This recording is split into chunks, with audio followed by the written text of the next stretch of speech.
Hello, hello, hello, and welcome back to another episode of Vox Jed Fight About It. This episode is episode 14, I think. Yeah, it's 14. Yes. We're in the double digits. How are you doing today, Vox? I'm doing. It's been a pretty chill Saturday overall. It's been a pretty chill day so far. I'm excited to get this podcast underway. I've been looking forward to it all week, despite having like almost no topics written down. So Yeah, and it's not my fault. Just nothing happened this week. It's just been a very normal week. Oh, I've got a all bunch things of told.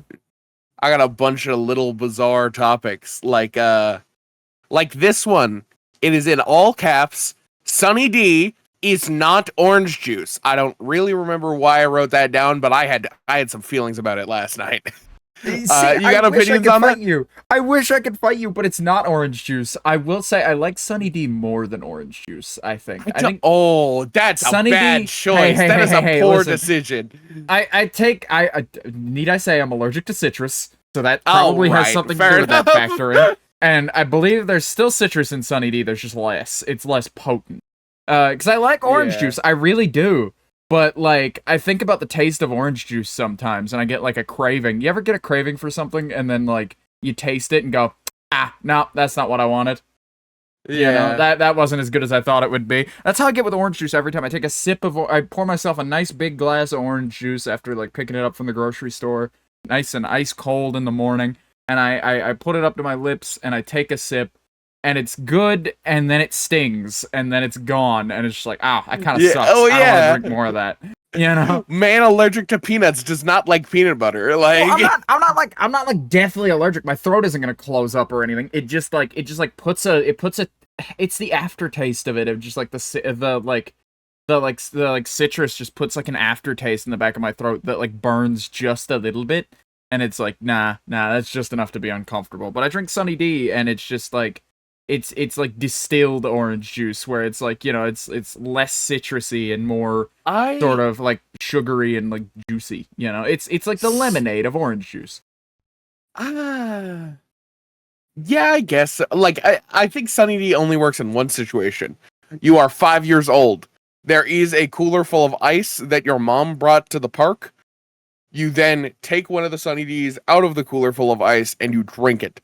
Any other situation, if you are pouring a glass of Sunny D to have with your breakfast, you're fucking crazy. I don't know. I agree.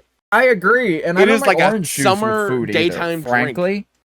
Like you see the traditional Americana breakfast as just like maybe like a pancake or something, or maybe a couple of waffles and some bacon and eggs.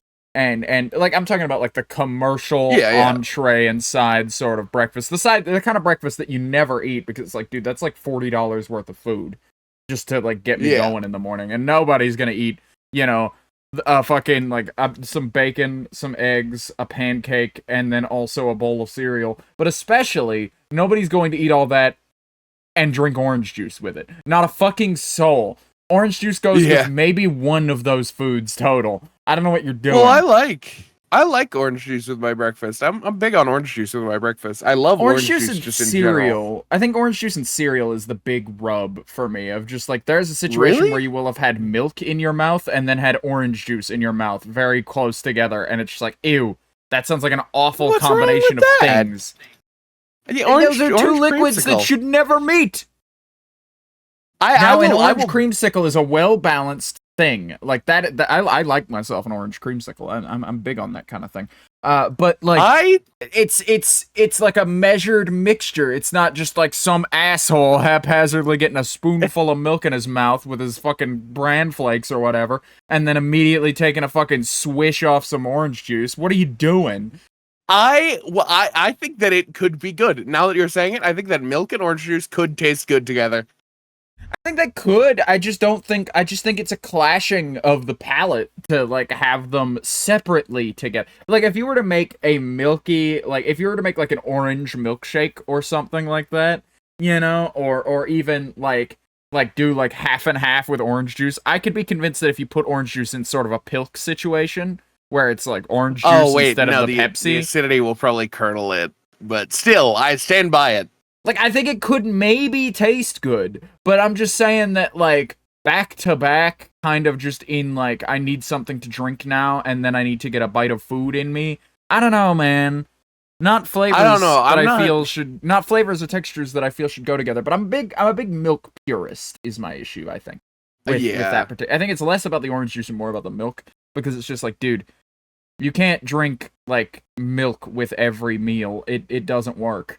You know, it's another one of those things where, like, milk is sacred, you know, in that particular kind of way, where it's just like, I'm not having a glass of milk with steak, dude. Are you serious? Yeah.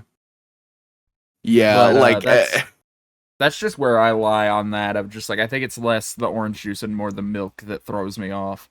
Because milk can go bad so fast in so many situations.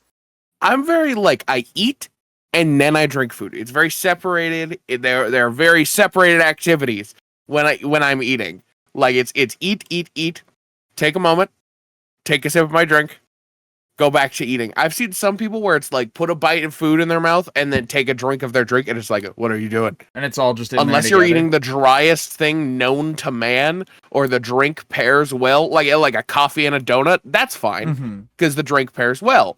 But like, if you're like eating a steak and then you take a sip of your Coke, I will fucking destroy you. I will lunge across the Texas Roadhouse table and destroy you. God, like, I don't agree. know. I agree. I eat the same way, where it's like, dude, I'll have, like, I'll be eating, like, for instance, I was eating a Hot Pocket just a bit ago, and I got, like, I took a sip of my drink, and then ate about half the Hot Pocket in, like, 2-3 bites, and 2 or 3 big, like, slow, mouthful bites, and just kind of went at it. And then, like, at that halfway mark, I stop, I take another swig of my drink, and then I keep going. I think the only occasions where I make that change is, like, sometimes I'll end up in a milk and cookies situation, or like a fucking you know what the best thing in the world to do is? It's to take a nice, soft, very spongy brownie and take a bite off it, and then, like, the kind that stick to the roof of your fucking mouth, and then, like, take a swig off a cold glass of milk, dude. That shit is great. That is quite literally the best that it gets. Because it's like, I get where people are coming from. I'm just like, it's all going the same place anyway. But it's just like, not really. You know, the palatable experience is important. You know, it's not like you're still going to be tasting it when it gets to your stomach, you know? Like, I mean, I guess it's also fair where it's like, if it's like really dry, like competitive eaters, I understand why people eating like 12 hot dogs with the bun on it would drink water through it, because their whole goal is to get it down. Oh, yeah, absolutely. I understand, like, in a competitive eating sense. I'm not saying there are no scenarios in which this is okay. I'm just saying that, like, I agree with you that, like, for the average eater, you don't need to be pulling out the pro level strats. You don't need to be fucking doing all that.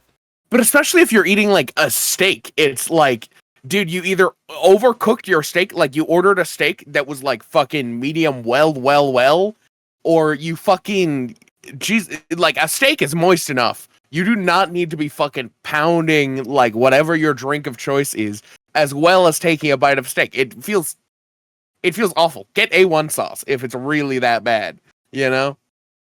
Yeah, exactly. Just fucking, like, I don't see why you'd be even sipping a drink in the steak case, because it's just like, again, you just drown it in sauce. Whatever you got. Yeah. Gravy, even. I've been known to take a steak and just fucking, just slather some gravy on it. You'll never notice, you know? Like, I don't do it with, like, fresh steaks, but, like, you know, you got a bunch of leftover beef. That's just what you do with it. Yeah.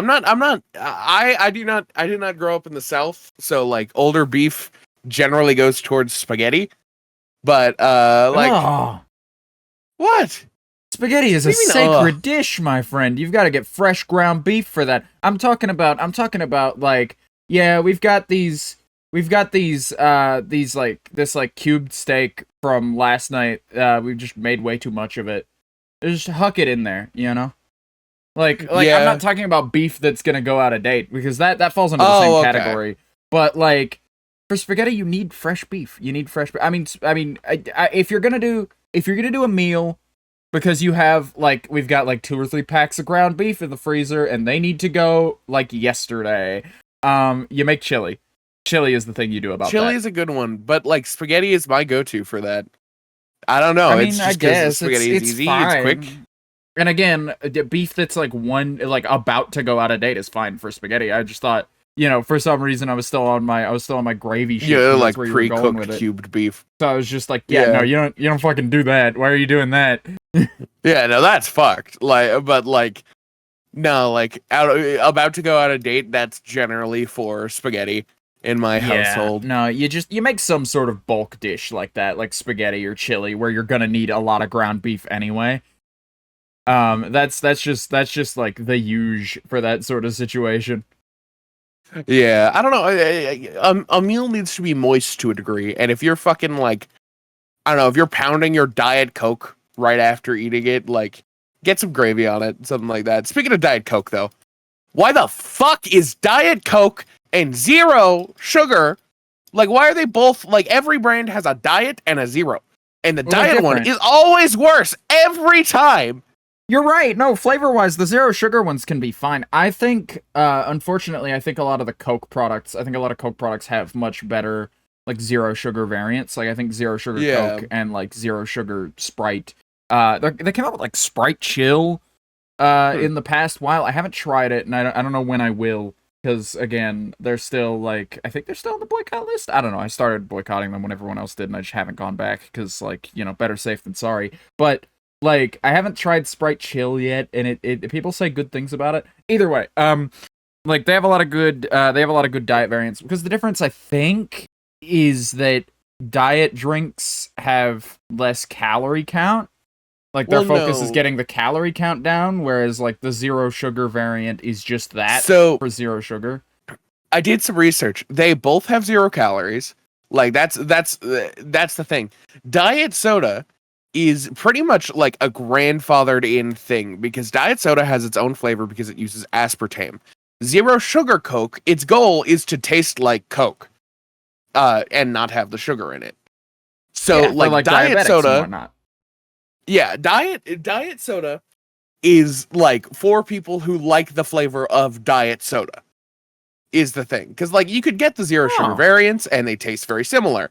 But it bugs the shit out of me because it's like, I don't know, my mom really likes Diet Coke and I do not like Diet Coke. But I've been known to get like a Coke Zero or whatever, It's just like there are times where like a waitress is like, like I'm sitting with a group and we're like, yeah, well we're out of, the waitress is like, oh, we're out of like regular Coke. Is diet okay? And they're like, yeah, no, actually I prefer diet. And it's just like, why? For what? What do you gain from that? It tastes like somebody burnt your Coke. I don't know how you do it.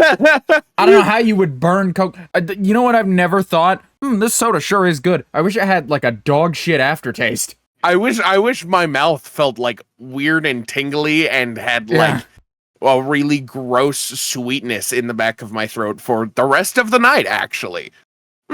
Yummy. Like, I don't get it. I do not get it at all.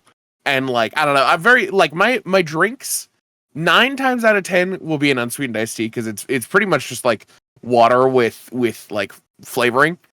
And it's just, I don't know. I don't need anything else. It's good to have something that doesn't fight anything that you're eating, And I feel like Diet Coke. Have you ever had something spicy and then drank a Diet Coke? It's the worst. No, it's not good. It's just the worst. You know what I've always been against that I seem to be on my own about when it comes to sodas? Cherry Coke. I don't like it. I don't like cherry soda. Cherry soda just tastes like fucking like cherry syrup. It's awful. I hate it. I fucking despise it. I think it's like disgusting. Like it's like sickly sweet. I can't take it. It's dude. Pretty sweet, but like I don't think it's that bad. How do you feel about cream soda? I don't like cream soda very much, but I don't mind it. If somebody like I don't buy cream soda for myself, but my husband likes cream soda, and if that's like all that's left in the fridge, or like sometimes like because we've got like one of those little can hoppers in the fridge. Yeah. I'll go to pull one and I'll go, oh, this is a cream Dr. Pepper. All right, fine. I'll drink that. Whatever. I've already opened it now. Like I'll drink it if it comes to me, but like, I don't really seek out cream soda. It's just, it's not what I'm looking for in a soda. Yeah, I like cream soda, but it is very sweet, so that's why I was wondering. Because like, I No, don't it is mind very cherry sweet, but like the soda. texture offsets, whereas because like cream soda has its own like creamier like sort of texture going on as well. It's like foamier and whatnot. Whereas like, but like straight soda, maybe it's because I've only had cherry Coke at room temperature, because room Oh, temperature what the cherry fuck Coke is wrong with you? well, somebody just offers you one, and yet you try it, and it's like, don't like Next time that, you and go to it's like like, a Five Guys, get a cherry Coke because they have those I will not machines be that doing have like that. everything ever. Why? You know why? You know why? Because barring like I think Universal's was pretty good because they have those sort of Coca-Cola freestyle machines all over the goddamn park, and they do a pretty good job upkeeping them. If you don't maintain them though, you'll go to get like a cherry Coke and it'll taste just a little bit like the Fanta the guy in front of you ended up getting, you know? Well, And you it you can sucks. drain the spout It with water. sucks. It's like, well, yeah, you can. I guess I've never thought to do that, but like they always taste a little off, no matter what you do at one of those machines, unless they're like insanely well kept. It's just like, man, I do love like it's weird to run across a Coca-Cola freestyle machine. They would be amazing. Like in concept, they're fucking amazing, and when they are kept well, they are fucking amazing. Of just like, what do you mean I can get, obscure flavors like fucking Sprite Chill wherever I want, you know? Like, what do you mean Dude. there's fucking whatever the Coca-Cola equivalent to fucking Baja Blast is in this fucking machine? That's insane. That's cool. But then you get it and it's just like, dude, this just tastes like every single Coke product that has ever hit that spout. It's despicable. I've never had that issue, but like, although I don't know, one of the maybe I'm best just machines, in like a shittier area with shittier Coca-Cola maybe. freestyle, and a lot of the times the like screens are like sticky and like the like capacitive touch in them is hard Oh to my do. god! So you have to like, well, that is really, true. Like you have to you like fucking sort of jam your shit on there. you have to hit it way harder than you would want to with your finger to be able to like Coca-Cola, please, Yeah. And then you look like a dipshit because you're like fucking. Because you look like a grandma trying to operate an iPad because you're fucking like you're tapping the glass in a fucking aquarium. And you're just trying to get like some 7-Up, dude. Yeah, one of the coolest ones that I saw was in one of those freestyle machines. They had peach, or they had peace tea, just in general, and like I've seen that. That was pretty cool. I've seen them have like that. I've seen them have like Minute Maid and whatnot, and that's oh yeah, well Minute Maid is almost everywhere. Well, yeah, no, but it's interesting to see it in like a Coca-Cola freestyle machine of just like it sort of opens your eyes to the fucking like monopoly around you of just like, what do you mean Coca-Cola owns that brand too, huh? You look at this screen of like the bubbles of every different variation of every possible drink that you've ever drank, and you're like, holy shit, dude, this is fucked. We need to fucking this is a monopoly.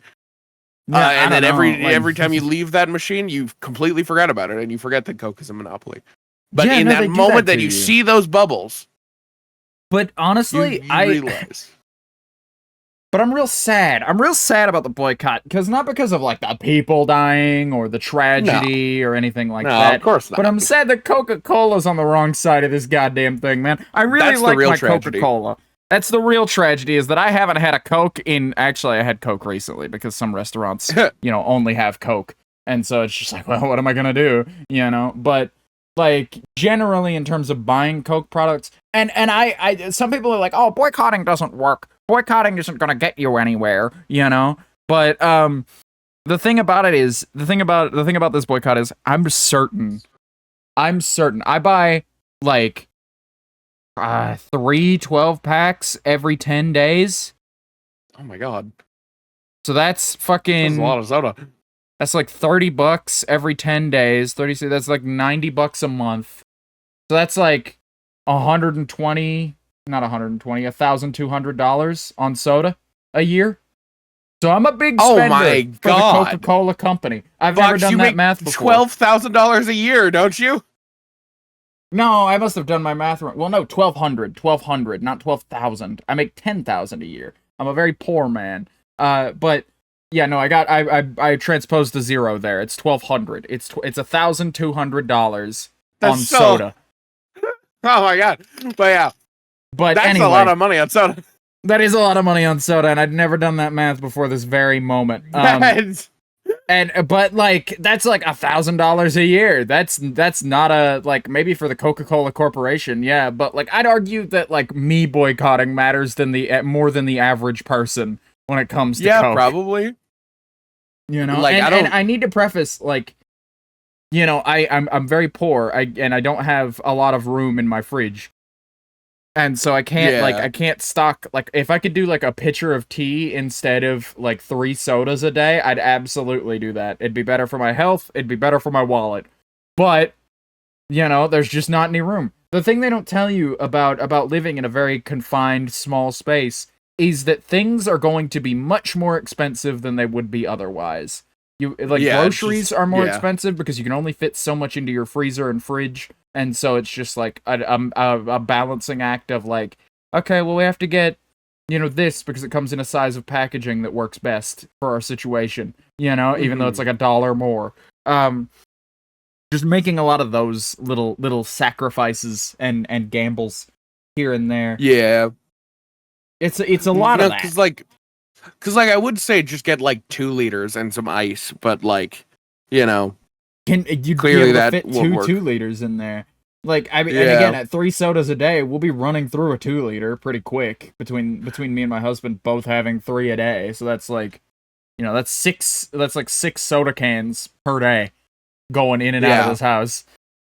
That's fucking mess. Wild. That is more soda than it's like conceivable to me. I don't drink soda ever. Although it's not inconceivable because I don't keep soda in the house. Because when there's soda in the house, there will not be soda in the house by the next day. Like, if you get a 12-pack, that shit's gonna be gone in, like, 3 days. No, dude, I came from a pretty big family. I know what it's like to, like, you know... Dude, one time, it was just one time when I was a kid, my aunt bought honey buns as like, you know, one of the little containers of honey buns that are, like, 12 of them. And obviously with, like, 3 or 4 kids running around and, like, 4 or 5 adults who also enjoy a good, like, snack cake every now and again. She just got, like, she bought a pack of honey buns and it was gone in, like, 3 days. And then, like, 2-3 days. And then she bought herself another one. She's like, I didn't even get one out of the last one. I'm gonna just have these. I'm gonna buy another pack and put it in there and hopefully I'll get one this time. But she would do this thing where she'd go, like, she'd buy something for herself and then put it in the freezer and then not eat it until it's, like, about to go bad or has gone bad. And it's like, dude, we can't play this fucking game where you buy like 4 microwavable like quick self-serve oven personal pizzas and don't like eat them ever. They've been in there for 6 months. Don't yell at me, you know? Yeah. But it's just like it became such a thing with the honey buns in particular of just like, why are my fucking honey buns? I never got to eat. I never had a fucking honey bun. I bought like 3 separate packs and they like over the course of like the past 2 weeks and I haven't fucking had one. And it's like, whose fault is that? You buy the packs. You could be like, and more importantly, you're the adult in this scenario. You could be rifling some away into a bedroom closet somewhere, you know? Yeah. It's not as though they need to be climate controlled, but it became such an issue that she just didn't buy honey buns ever for like the next like 6 years. Yeah, I don't know, man. It was such a like an odd thing because she's such a like if something bad is happening, I need to remove the bad thing from the equation altogether, and that will fix it. You know? Yeah. Yeah. But I don't know. Enough about that. It's just like I just wanted to bring up the honey bun thing. It's like I know what it's like to live in a big household. Shit like that, grocery wise, will go. Oh no, my thing about the sodas was that I will drink too much soda because I have no self control. It had nothing to do with the size of my family. Soda. I will consume way too much soda way too quickly. Yeah, no, because I'll get into a routine of just like, well, it's easier to grab a soda than it is to fill up a water. And then I just replace my normal water going with soda, and then I need to get more water because I'm dehydrated. Mm-hmm. So it's an infinite cycle of fucked up when there's soda in the house. But like in our household, we have very like selected, separated groceries where it's like these are, you know, my mom's eggs.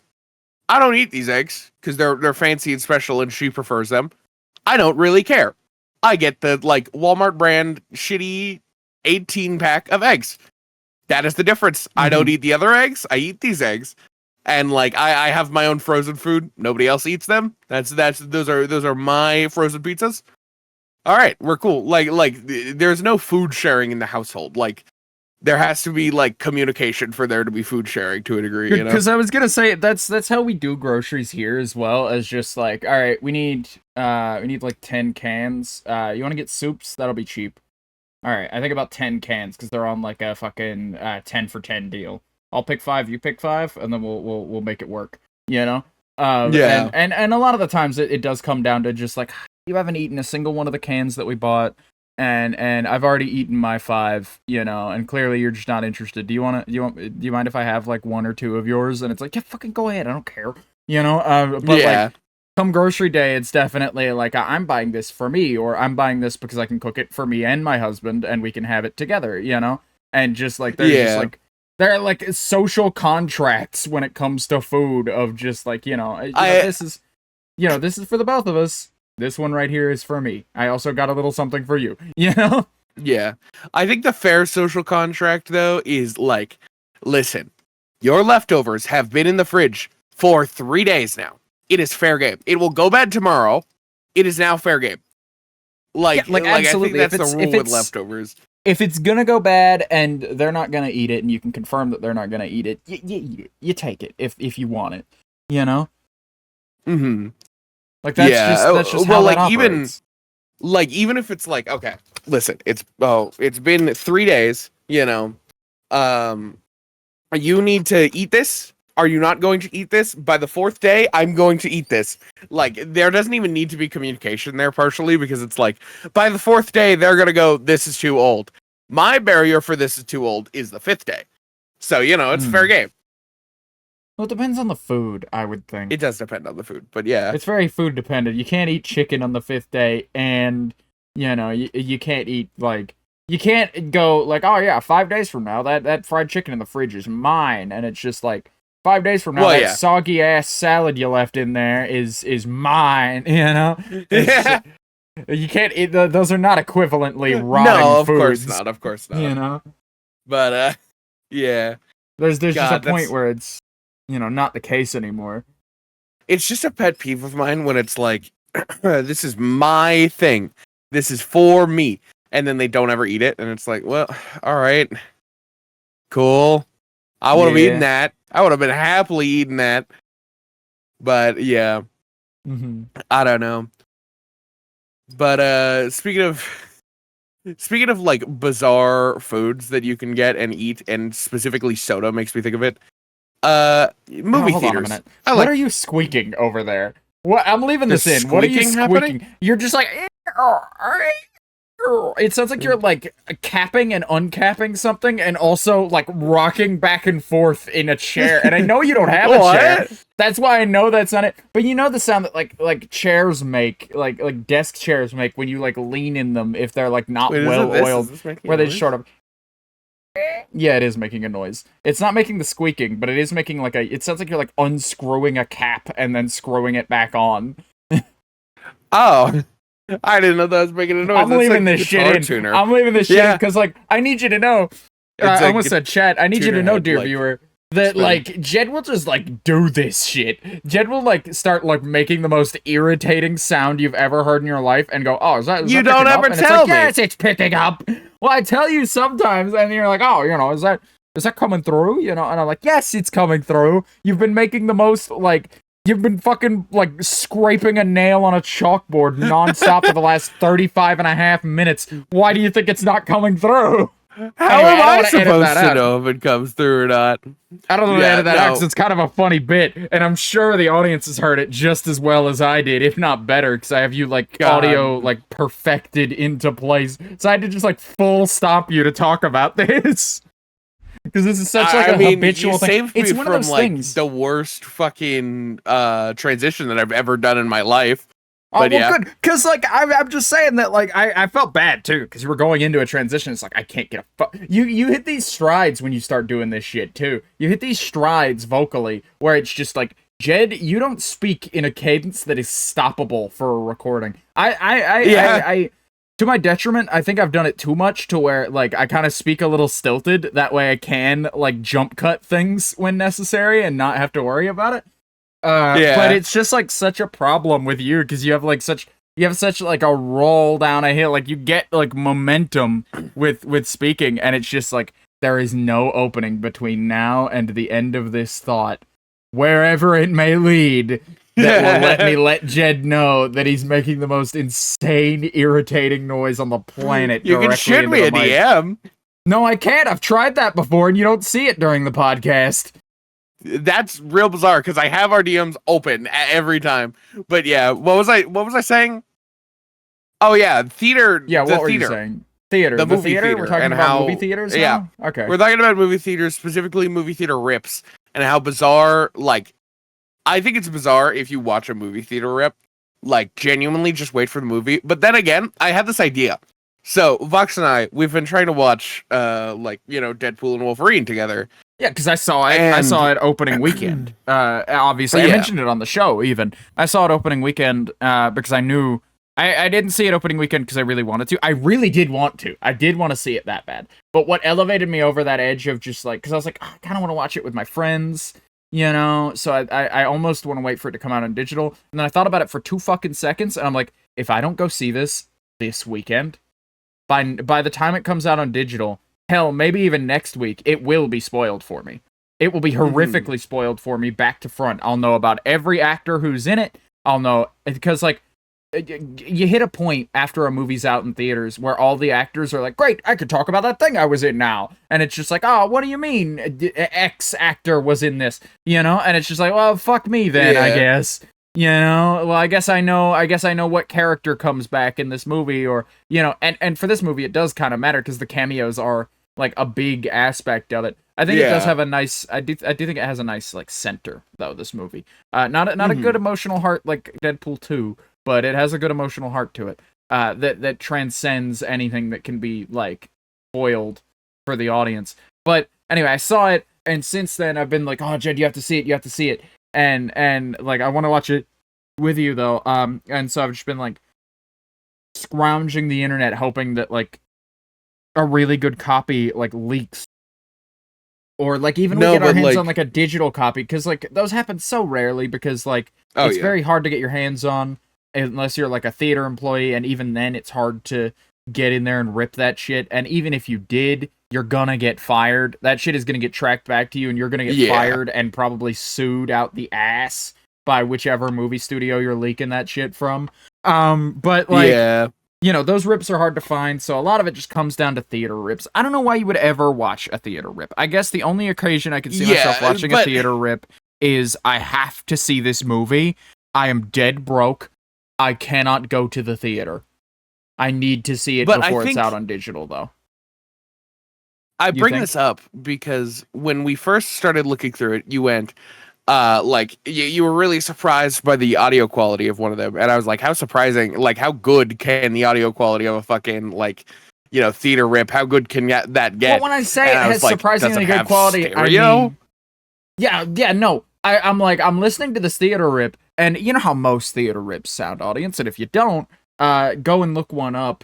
Go and look up like Star Wars theater reactions or whatever from when like people were like filming in the theaters way back with their big ass like camcorders during like the original trilogy, and just see shit like the audio quality being fucking and then just like shit like that. And like muffled to all hell to where not even subtitles could save this one. And there's like a grease across the lens, and you're watching the movie at sort of like a 10-degree tilt for some reason, because this guy is holding a fucking like video camera up in the movie theater trying to like record it, but also trying not to get caught recording it. And it's like, you might think like, oh, well, a lot of those are from like, a lot of those like theater reaction things are like from the like 80s, 90s, early 2000s. For like iconic movies, and that's what's interesting about them. Surely, in the year of our Lord 2024, when everybody's got like a 4 billion megapixel camera on their phone, surely theater ripping has gotten better. No, it's about the same. And so, like, the thing about it is, when I'm impressed by the audio quality, I don't mean, wow, it's like I'm really there. I mean, wow, I can hear the dialogue and understand what they're saying you know, without, you know, like having to like deal with fucking, you know, and it's much easier to understand. I go, wow, this theater rip actually has decent audio quality. And Jed goes, well, has it got stereo? Because that's important to me, that I'm able to like hear the movie in stereo. And I was like, no, it doesn't have fucking stereo. It's a guy with a camcorder in a fucking movie theater. I think that they should up their fucking game, is what I'm saying. You know those ASMR ear mics? No, you know what they would need for it to be in stereo and sound like good and have sound options? They would need a clean rip of the film's audio track. You know what they could also get if they were already getting a clean rip of the movie's audio track? A clean rip of the fucking video track as well. Yeah, but I mean, like in the theater, take one of those stereo ear mics for ASMR, and then fucking put that shit up, and then there you go, stereo. Well, those stereo ear mics are built for, like, tapping your finger on them or whispering into them. They're not built for, like, theater speakers playing the sound of a fucking, like, electronics store exploding. You know? Like, they're not designed for that. They are regular microphones. Those are not meant for... they're regular microphones. They're not, like... And again, those speakers play loud enough that, like, you really have to tune it to be able to, like, get it just right. And even then, like, it wouldn't sound good. Is the thing. Yeah, like, it wouldn't, but I'm just saying, way... theater rippers gotta up their game. There's just no way to make that sound good. We gotta start... Like, I wish we were back in... Like, people are proposing a second lockdown for this whole monkeypox thing, and, like throwing around the idea of there might be one if it gets bad enough. And it's like, God, I hope it doesn't. You know? But... Yeah. I almost wish we were back in COVID, at least when it comes to movies, because, you know, nobody could make it out to the theater, and so studios had to compromise and go, all right, brand new movies are coming out on digital alongside being, you know, released in the box office, and, you know, that worked best for me, because it's like, there are some movies, like, Alien Romulus came out recently. I want to go to the theater for that. I've got free tickets left over. I probably still will before the end of the month, you know, make the trip out. And for, like, you know, the free theater tickets, use our last couple free theater tickets to go see Alien Romulus. Because it looks real good. And it looks like an experience movie that, like, you know, something about being in a theater for certain movies works. Like, I will always regret not having seen Doctor Strange in theaters because of all the, like, kaleidoscopy, like, funny effects. I think doing that, like, having that happen in a theater is really cool. And I saw the second movie in theaters. It was really good that way. There are a lot of movies like that. I think Marvel movies are good theater movies, frankly. Because people get really excited and there's a whole big atmosphere around them. And even, like, a stinker of a Marvel movie is good when you're in the theater and the movie is doing its thing, and everybody's vibing with it in the moment before they get out of the theater and go, that was actually kind of just a piece of shit, huh? That was kind of shitty, yeah. I can't believe you took me to see fucking Eternals, dude. What the hell? You know? Like, that dude, sort of thing. Dude, what the fuck? But, like, you know, being in the theater for certain movies is just, like, a choice you have to make. But I like the option of, like, yeah, I think this... Because some movies are best watched in a theater. Some movies are best watched in a Discord call with friends via teleparty. That's just the difference maker for a lot of movies. And, like, I don't know. There are some things where I do not, like, I don't give a shit enough about it to leave my house, but I still want to see it, you know? And then there are some times where it's like, I genuinely think I would have a better time with this movie alone in my, like, at my desk watching it. Because I don't watch movies on TV anymore. I don't like pull them up on the TV and sit down on the couch and watch a movie. I sit at my desk with my very nice monitor that has fucking not very nice anymore, but, you know, like, with what was my very nice monitor, and I watch a movie and I get myself, like, engrossed in it in a way where I can, like, get up and walk away. Monitor? Makes me think about, like, you sitting at your desk with, like, a half apart monitor that does not work, but you're just staring at it just like, what was? Yeah, like, no, it's... There's just, like, little discolored bits in the backlight. Of course. Like, the diffuser's a little... or not the diffuser. Yeah, the light diffuser in the front, I think, is what's damaged, because it's, like, the colors are just a bit off at the corners. It looks so much worse on photograph, though, but genuinely, I'm looking at it here. Oh, yeah. I'm looking at it here, and I can only really see it on, like, the OBS window, because the OBS window is the only solid black thing on my screen right now. If there's like any amount of color to anything that isn't black, even white is fine. But like if it isn't just pitch black, then you can't see it. But sometimes during like nighttime scenes in movies, I go, "Oh yeah, right, I dropped my monitor." But like I usually like it's like when you crack your phone screen like straight across, but you can't afford a new one just yet. So it's just like you kind of just adjust, and then you like you see past the crack eventually. But no, yeah, I my point is I miss COVID, and I miss when movie theaters. I miss when movies came out on digital at the same time that they released in theaters. I miss that a great deal. Yeah. Because movie theater rips are ass. Movie theater rips are ass, and I do miss it. I do think it's fair. Like, this is the routine of life of just like if you aren't going to go to the theater to see it, you have to wait. Like I'm comfortable with it, but like, man, I wish that's not how it had to be. But right. Oh man, you were talking about your monitor's colors, and I was thinking about it. You and I have played Portal 2 Chaos and Half-Life 2 Chaos, and Jesus Christ, the colors in those fucking games sometimes. Chaos mods are fun, but like they're just an assault on the eyes back to front. I don't mind that. But they're an assault on the hands is where I draw my problem with Chaos Edition mods of just like there are some effects in those mods where it's just like, yeah, I'm just not controlling this character. There's just simply like, and less so with Portal because it doesn't have quite the same options. No, it doesn't have like yaw's roll and things like that. But there are like yaw's roll where like your camera is rolling around on a pivot instead of looking left or right. Or things like, okay, you're just not allowed to look left or right now. Or you're not allowed to look up and down. Where it's just like, I feel like there's funny shit happening around me. There are cool effects happening. I'm not allowed to see any of it, you know? I think that Portal 2 is definitely the better of the two, in my opinion, because all of them are all affecting how you solve the puzzles as well. They don't affect your environment. Like, they affect your environment. It's a puzzle game, and the way they affect your environment, because your environment is a puzzle game environment, and they're built around that puzzle game, it's just like, oh, what if you know, all the surfaces were portable, or what if none of the surfaces were portable for the next 30 days? Or I feel like that's the best way to do those challenge runs of just like, because like I find it kind of lame. Those like, what's the least amount of portable surfaces we can have? Because it's just like if you can't do it, like, because I feel like the bar is like doing it in no portals. If you're able to do it in no portals, then good. But if you just have like very obvious white sections on the wall, you've just like ruined the aesthetic of the chamber for the sake of doing it in as little as possible to make it possible. I feel like there are times like make it not portable or make it reportable for like the 30-45 seconds that this effect is active. And then there you go.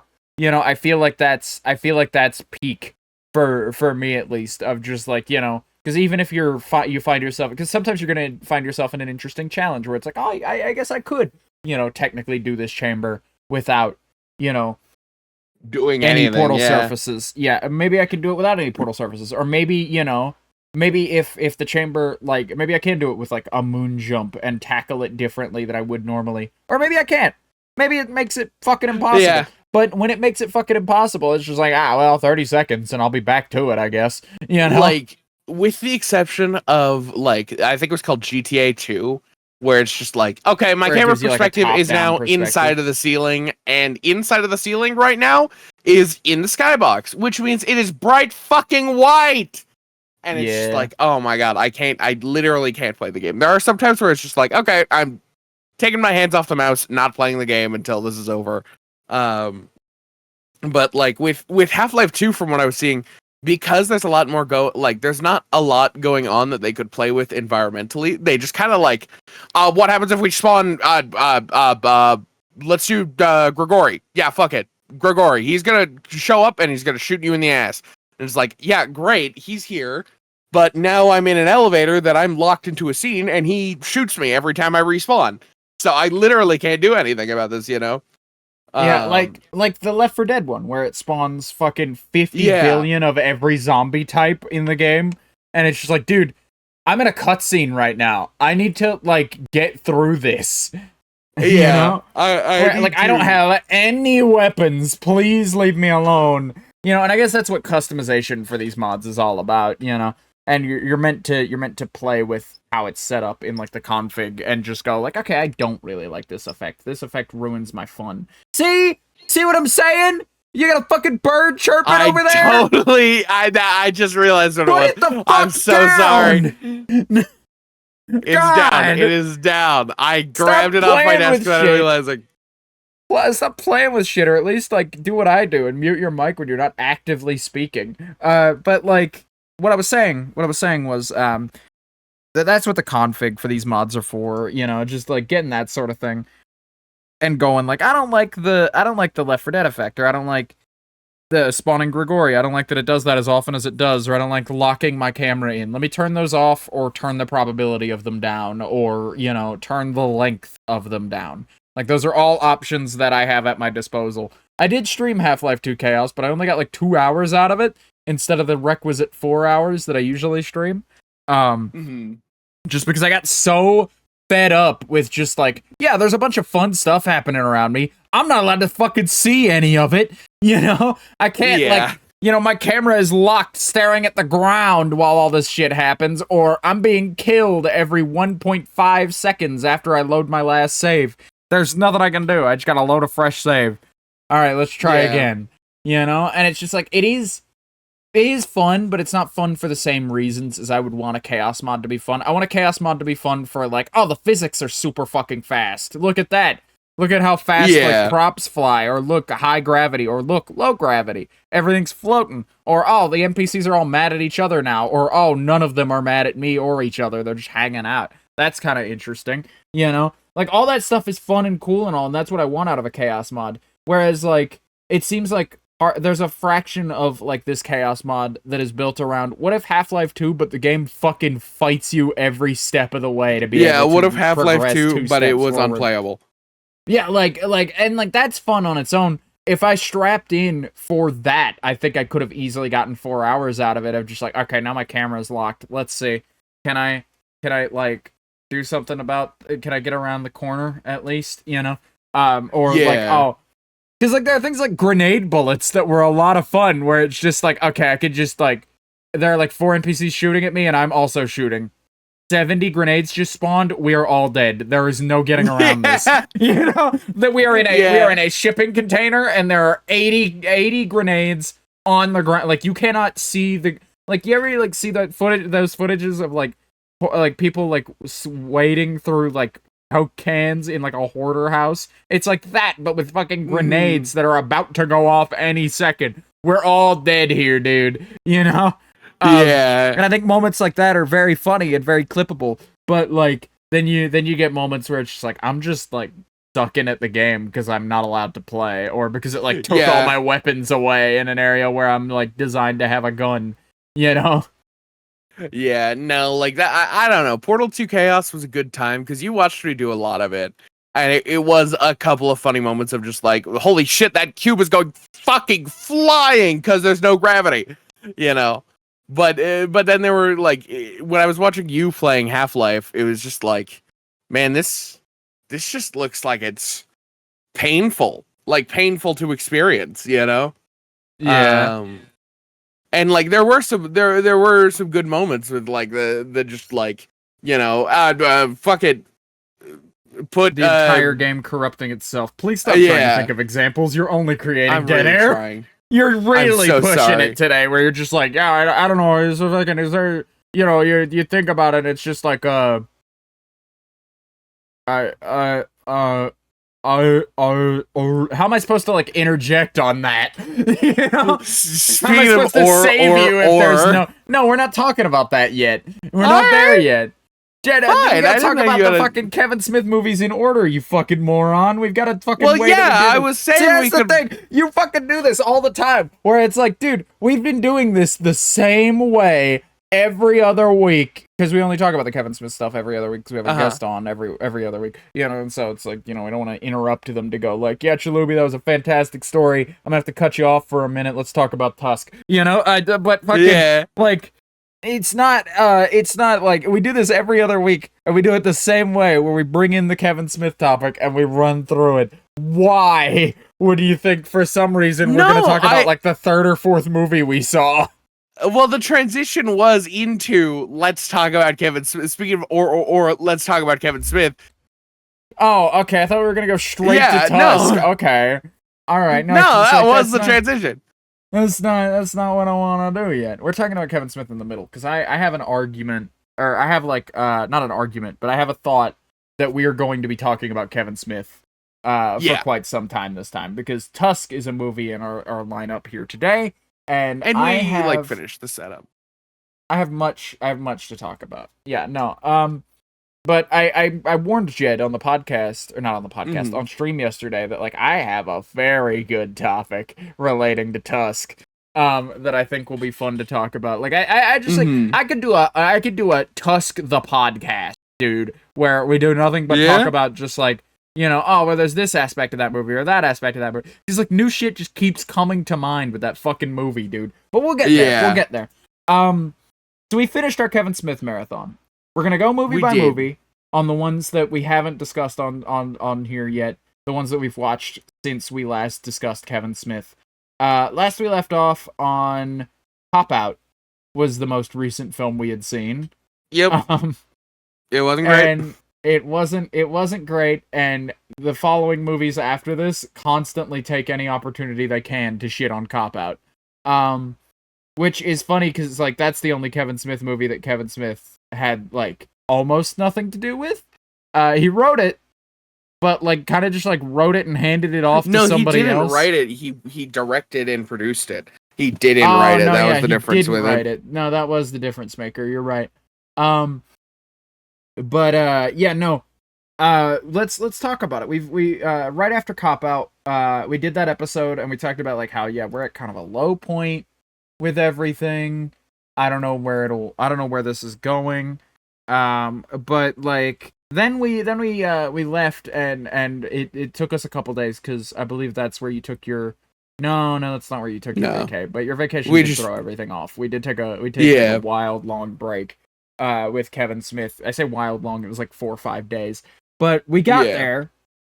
We got there and we got back to it and we watched Red State. You want to talk about well actually no, Red State. Here, I'll give a little synopsis. Red State is a movie. Yeah, go for it.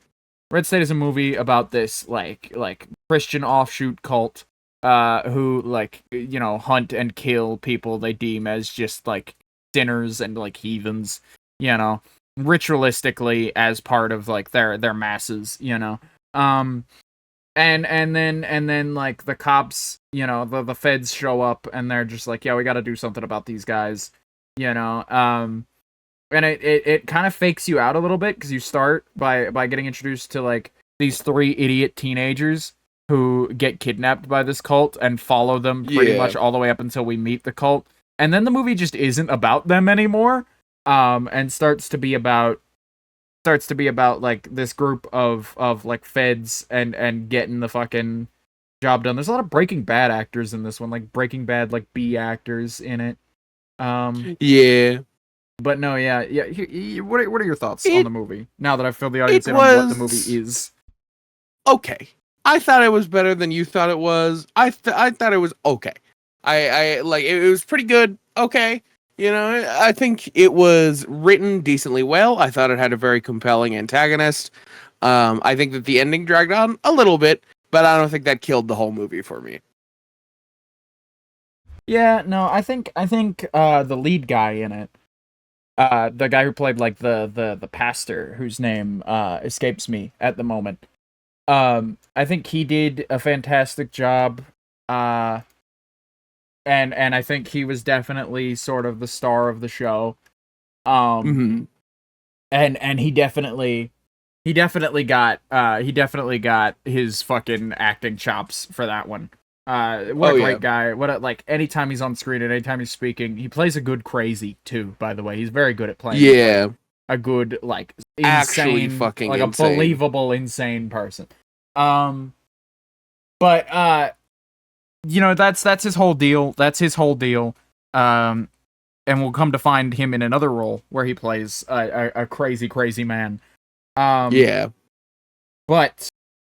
you know, he's very good at it. A lot of the like side actors and side plots, I didn't really care. Like the thing with like, oh, we got to get the children out of the house. They're gonna kill the children too. You know, or they're gonna like steal our children and put them in foster care or whatever. I didn't really care about that. I didn't really give a shit. Yeah. The movie did a bad job of making me give a shit about the kids at all in this situation. Cause like I care about the kids. Don't get me wrong. If they were real kids, I would give a shit. But like, it's like in the fiction of this as a viewer, it's just like I'm not really invested on whether or not these kids make it out. I'm invested in whether like any of those 3 guys that we were following at the beginning of the movie make it out, I guess. And none of them do. Spoilers. Spoilers. Yeah, no, But, absolute spoilers. But, I think this is one of those movies that, like, it's alright. It's fine. If it's on, I'll probably watch it again. But, like, if somebody's, like, real hype and they're like, oh, we should watch Red State. Red State's, like, my favorite movie ever. It's like, okay, I'll watch Red State with you. Sure, why not?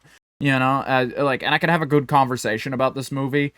And it's not one that's super stuck with me, but it was definitely like I finished the night and I was like, well, it's better than Cop Out, we had a better time with this than we did with Cop Out. Better than Cop Out, but last time we had actually said that Zack and Miri Make a Porno was worse than Cop Out. Yeah, I think it is. So I like, think it is. Yeah, I think it's just Cop Out is not so the worst like thing. memed on. Cop Out is just like not, a Kevin Smith movie. It's just so much just like a 2000s buddy cop comedy. That's what it is. And it's just like it's not a Kevin Smith buddy cop comedy. Like it felt like he had very little to do with it at all, which is strange for him. But no, yeah, that's Red State. That's Red State. I think Red State, if you're gonna watch a non-comedy Kevin Smith movie, this one is up there, I'd say. If I had to show somebody that, like, hey, Kevin Smith can do more than comedies. Like, more importantly, Kevin Smith can do horror. He can do, like, a thrilling movie, This would probably be the one that I'd point to. Now, if I wanted to see, like, horror, I'd probably point them at Tusk. But, like, it's like, you want a Kevin Smith thriller? There you go. There's a Kevin Smith thriller. Tusk is also like a lot less approachable. I feel like this one's much more approachable to the majority of people. There's a much more you could show it to anybody kind of movie, and they'll get something out of it. Whether it just be like what we got, where it's like, oh, it's okay, or up to just like a, it will elicit a reaction for sure. Yeah. But that's Red State. And I need to preface that we get to a point here where I learned some things about our next film. I learned some things about our next film after viewing that make a lot of sense. But we'll get into that in a moment. But Jay and Silent Bob's super groovy cartoon movie. I learned some things about this movie. Yeah. It's oh boy. It's the haha funny Blunt Man and Chronic moment that we needed, because this was in a period, this movie is real bad. Let's talk about that. It's very distilled. It's very bad. If I needed to make a parody movie and somebody was like, I need you to make Kevin Smith, like, I need you to take all the good aspects of what makes a Kevin Smith movie, and then I need you to, like, twist them into, like, a horrid abomination that is exclusively bad. I think this is what I would make. I think I would try to make my best approximation of this, The animation, I don't want to shit on any animators here. It clearly didn't have the budget it needed. It just sort of looked like a Flash animation. If I saw this on Newgrounds, I think I'd be impressed, that a feature-length, Flash animation existed. But from, like, a major film producer, like a film director and filmmaker like Kevin Smith, I expect better, I expect better than what, like, I'd be impressed with a 12-year-old in his bedroom with a copy of Adobe Flash, But it's fine. It's definitely. I wouldn't even say it's fine. It's bad.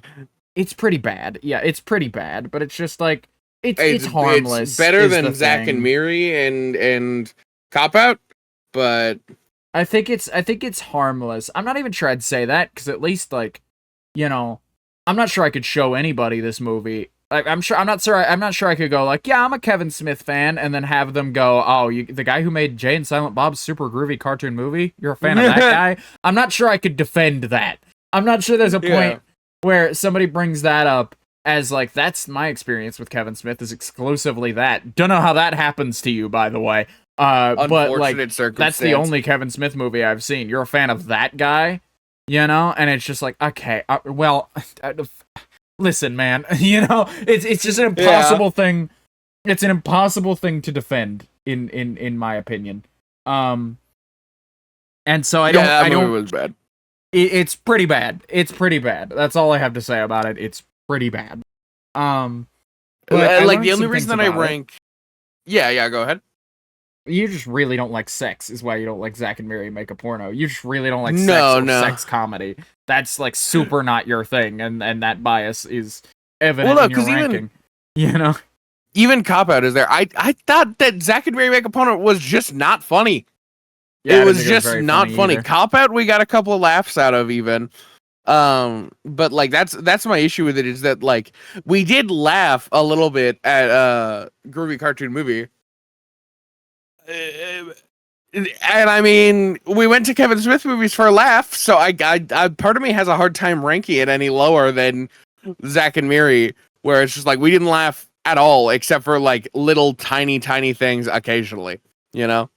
Yeah, like, and it was usually our own riffing on the movie in the background that got a laugh more than the actual movie. But it's like, it stands, Zack and Miri stands in that sort of, it's okay area where it's just like, it's not funny, but it's not good, it's bad, but it's not bad enough to be so bad that it's funny again, you know? And so it just rests in that gray area where this is just mediocre and unenjoyable, you know?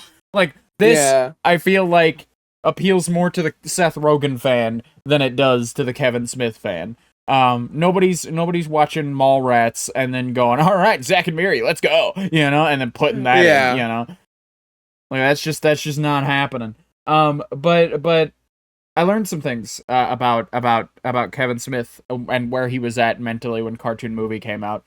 And it was very much like, okay, so he wanted to do a cartoon again after being burned on Clerks, because the Clerks cartoon got fucking ripped to shreds by Disney, and never got more than 6 episodes, and never got promoed, and not even all 6 episodes ended up airing on TV.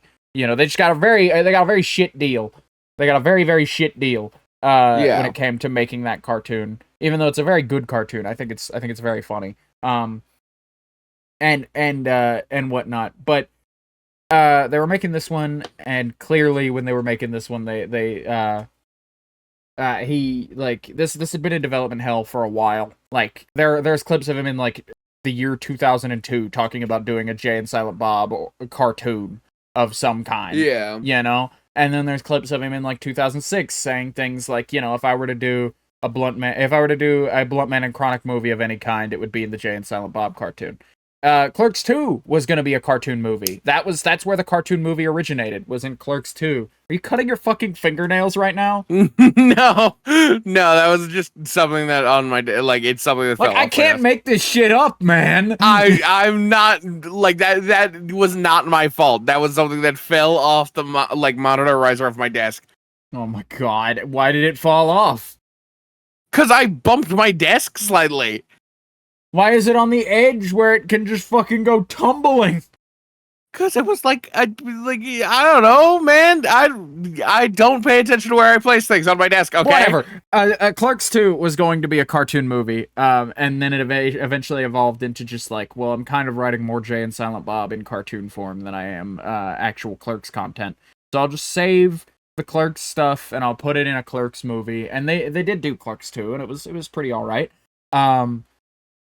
But then they did more development on Jay and Silent Bob cartoon, and then they eventually came out with Jay and Silent Bob Super Groovy Cartoon Movie, and it was more a Blunt Man and Chronic thing, and they didn't really have a budget for it. They couldn't really get it going. And clearly Kevin Smith just did not have much passion for his work. He got big into podcasting, weirdly enough, in like the late 2000s, early 2010s. He got big into like doing his podcast, and that's, you know. And that's just where he was at. And he, like, even himself stated that around the time that came out, he was less of a director and more of a podcaster at that stage. Like, where he, like, I got a very funny clip of him talking about it, just like how his wife encouraged him to get back to making movies. because he, like, at that point was doing more podcasts. He was a podcaster, not a director, and how, like, being a director is very glamorous, and you get to meet a lot of stars, and you get a lot of big money. And then being a podcaster is like, I'm gonna go sit in my pajamas in my office and talk to Jason Mewes about Batman now for 3 hours. See you later, wife. You know, and it's just like, it's a lot less glamorous that way. And you know, he was at a very low point, you know, inspiration wise, and he just kind of let it roll out of him, basically, as just like, oh, well, I gotta put something out, I guess this'll do, you know. And a lot of that put into context just because he had no passion behind it and no real care. You know, he just kind of wrote some shit he thought might maybe be sort of funny and just like, whatever. And pushed it out to keep paying his mortgage, you know? And it didn't do super well, and it didn't do much for him, you know, to the point where it's just like, you know, this is a real down point. He didn't really give a fuck about the thing he was making, and that's evident. You know, I think there are cases like Cop Out where, like, you can see a little bit of Kevin Smith in the edit, and that makes it better to me. Of, like, he had very little to do with it, production-wise, but post-production-wise, you can definitely see some of his sort of style seep into the film in that sort of a way. But and, like, because, like, those movies are at least alright because he gave a fuck about them, including Zack and Miri. I think Zack and Miri, like, had a little bit of passion left in it. But he just sort of, like, was at a low making cartoon movie, and that's why cartoon movies sucks. And let that be a lesson to you, folks. You should always make things that you're passionate about, because the moment the passion is gone, people are gonna fucking notice that what you're making absolutely blows ass in comparison to the stuff that you were making that was actually good. Yeah. But speaking of passion, I think he kind of brought it back around after cartoon movie with Tusk. I think that was definitely a passion Tusk. movie. I came into this podcast realizing that it was probably going to be the Kevin Smith segment was probably going to be like 5 minutes of every other movie and then like 20 to 30 minutes of Tusk talk. Because Tusk, for those who haven't seen it, it's one of those movies that lives in its infamy, I think, where people are like, oh, have you seen Tusk? Tusk is real fucked up. I think it's like on the same level as like, oh, have you seen Human Centipede? Or have you seen like a Serbian film? Have you seen this or that or the other? You know, like shock horror, you know, sort of body horror media, you know, and it's just like, it's on the same level of just like, this came out in a time in like the time of Live Leak and like ISIS beheadings and like videos like that being just like, oh, you know, send it to all your friends, check it out, fellas, you know. Look at this, fellas, people are dying. No, that was just the sort of era that this movie came out in, and I think it fits it well, and I think it's one that gets thrown around a lot when people talk about this kind of thing, so I'm sure it's a name you've heard, audience, but to give you the brief skinny on Tusk and what it's about a man who seeks up an advertisement, you know, out of intrigue of just like, oh, you know, this guy's looking for somebody to come live in his house and like do like manicure his lawn and whatnot, you know, and in exchange I get to live there rent free. You know, I'd like to interview him. I'd like to, you know, he says he has like stories to tell. I'd like him to regale me with some stories, you know. And so he goes over and he gets drugged and has his legs cut off.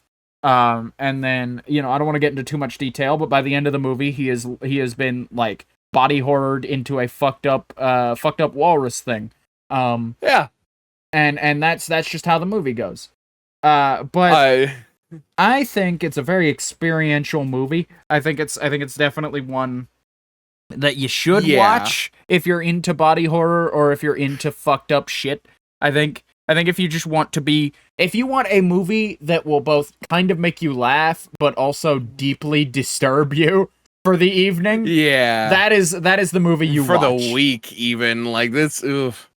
Like it sticks with you. I think even the most like heavy-handed of us who have like, oh yeah, I watch fucking like ISIS beheadings. I rewatch them every morning before I go to work, and then every night before I go to sleep, I watch that video of like that cow getting its face fucking plowed off by a train. And then and then I wake up and I do it all again. I think even that guy would watch Tusk and have a real like hard time walking away and acting tough on just the like it wasn't that scary. You know, I think I don't even think he could honestly hold that opinion. You know, where like it's such a fucking movie, dude. I don't know. We're both decent horror buffs. Like we're both like decently into horror, but even like this movie, even we haven't like shaken fully yet, and it's been like a week. Like we will do this bit of like making seal noises jokingly, and like now every time we do it, it ends with one of us going Tusk. Yeah, like we're so disturbed by this movie because obviously the guy, like, of course, part of the body horror is that he has his fucking tongue cut out and he has big tusks put into his mouth. So like, you know, he's very deformed vocally, and so he can't speak. All he can do is sort of just like you know, and like making those noises is very funny to me. But like, they are, now that I have this contextualizing those sounds for me, I can't do it anymore. I simply can't do it anymore. It escapes me now. I have no want or interest to continue that bit any further. In the film, even like he does those noises not in a way to like try to communicate. Like it's not like a regular walrus. He does it in a way of like fucking screaming and wailing. It's just like agony screaming. Yeah. Yeah, and so it's just like it's awful. It's absolutely deplorable. But hell of a movie it is. Hell of a movie it is, because again, it sticks with you. And I don't want to talk much more about it because you might think, oh, you know, guy gets kidnapped, guy gets legs cut off, guy becomes Walrus. What else is there to want? You know, what else is there to possibly know about this movie? This movie will show you things that you were not expecting. Next thing you know, Johnny Depp's gonna be pulling up in a prosthetic like a prosthetic nose and a beret, doing like a funny like Quebec accent sort of deal. Yeah, you know, like with like a chrome shotgun. It's just, there are things that you would not begin to imagine, and even the parts of it that you are imagining currently, like the man being body horrored into a walrus, it looks a little silly, frankly, but it looks way more disturbing than you would think it looks. When you have the context of his wails and screams and pleads, it's a lot less silly, I have to say. No, they go whole hog on this fucking thing. Don't look it up. Don't look at the imagery. Just watch the fucking movie and let it come to you. Yeah. But in this movie, the main character, he stops by on his way to the guy who turns him into a walrus, the dickhead. Hey, we're not done story yet. Guy. I wasn't saying that we were done yet. I thought you were about to transition. I thought you were about to transition to Yoga Hosers, because that's our next movie down the line. I thought you were about to just jump the gun and move on. Oh no, I was just explaining the scene where they are there, where like he'll go into a gas station and then he sees these two girls and then he leaves the gas station, and that is all that happens there.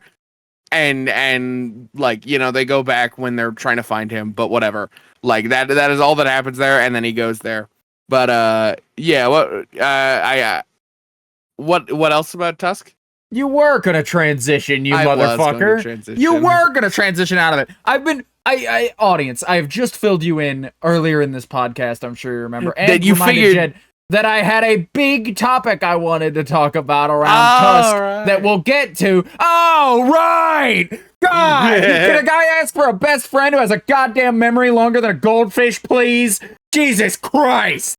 God! Christ! Anyway, about this, I remind him like 5 fucking times, and we still managed to lose it somehow. Well, you just didn't transition into it, so I thought that you had already talked about it. We weren't done talking about Tusk yet. We gave a plot synopsis. That's not a review. I mean, we gave our thoughts briefly, but like, anyway.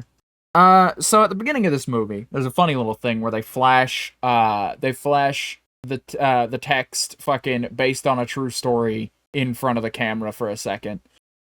And at this point, that's a well-known trope to do at the beginning of your horror movie. I'm just like, oh yeah, Mandor car hook hand based on a true story. What was the true story? I lost my car keys and had to like open the lock myself. You know, like that's the true story that this was based on. So technically, we're allowed to say based on a true story. You know, yeah. But no, there's more to it than that with this one. Okay. There's more to it than that with this one. Nobody got sewn into becoming a walrus man. There is no real Milwaukee walrus man or whatever. But what was later found to be like a satirical post was put up on Gumroad, and that's what inspired this whole thing.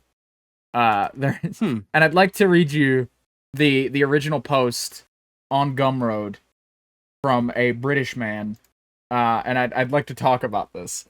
So, lodger required in Brighton. Description: Hello, I'm looking for a lodger in my house. I have had a long and interesting life, and have now chosen Brighton as the location of my retirement. Okay, we're starting off strong here. We're doing all right. Among the many things I've done in my life is to spend 3 years alone on St. Lawrence Island. These were perhaps the most intense and fascinating years of my life, and I was kept in companionship with a walrus, whom I named Gregory. Which, by the way, the walrus in the movie is named Mr. Tusk. I think Gregory is a much better name for a walrus. Oh, well, yeah, but like in the film, like the guy gets turned into Tusk, so him walking in and going, "Hello, Gregory," and I think that would kill the movie a little bit. Yeah, Just maybe. like, why are you calling me Gregory? I have a name. But yeah, Mr. Tusk is a much funnier name. But like, and I almost wish I didn't open this by mentioning the fact that they find out that this is a joke post, because I was presented to this. I was presented this because I was looking into Tusk, because it stuck with me. So I was looking into the movie, and I was looking into like the behind the scenes. There's a documentary on it. We'll get to that in a minute. On the making of Tusk, because I watched about half of that before the podcast this morning. Anyway, continuing to read here, and then we'll get back to what I'm saying before I just I'm starting to derail myself. With a walrus whom I named Gregory. I've never had such a fulfilling friendship with anyone, human or otherwise, upon leaving that island. I was heartbroken for months. I now find myself in a large house overlooking Queen's Park, and am keen to get a lodger. This is a position I'm prepared to offer for free, e.g., no rent payable, on the fulfillment of some conditions. Okay. Alright. So just, like, picture with me this guy as a real human being for a minute. And enjoy the comedy of this individual. Under the fulfillment of some conditions, I have, over the last few months, been constructing a realistic walrus costume, which should fit most people of average proportions and allow easy movement in character. There it is! That's where it goes off the rails. You ever read like a Craigslist ad and go, when is this gonna, where's the catch? Where's this gonna, like, completely turn me away? Yeah. That is it. We found it. Notice Dance it says around as a walrus in my living room, please. Yeah, no. To take this position as my lodger, you must be prepared to wear the walrus suit for approximately 2 hours each day. In practice, this will not be 2 hours every day. I merely state here so that you are able to have a clear idea of the workload. So this guy, this guy that this, like, beautiful comedian has managed to make up, is whose name escapes me at the moment, the guy who originally made it. He was an executive producer on Tusk, actually. Once they found him. But this guy, this hypothetical man, wants you to live in his house, and he wants you to dress up in a walrus costume for 2 hours a day and behave as a walrus. Honestly, for no rent.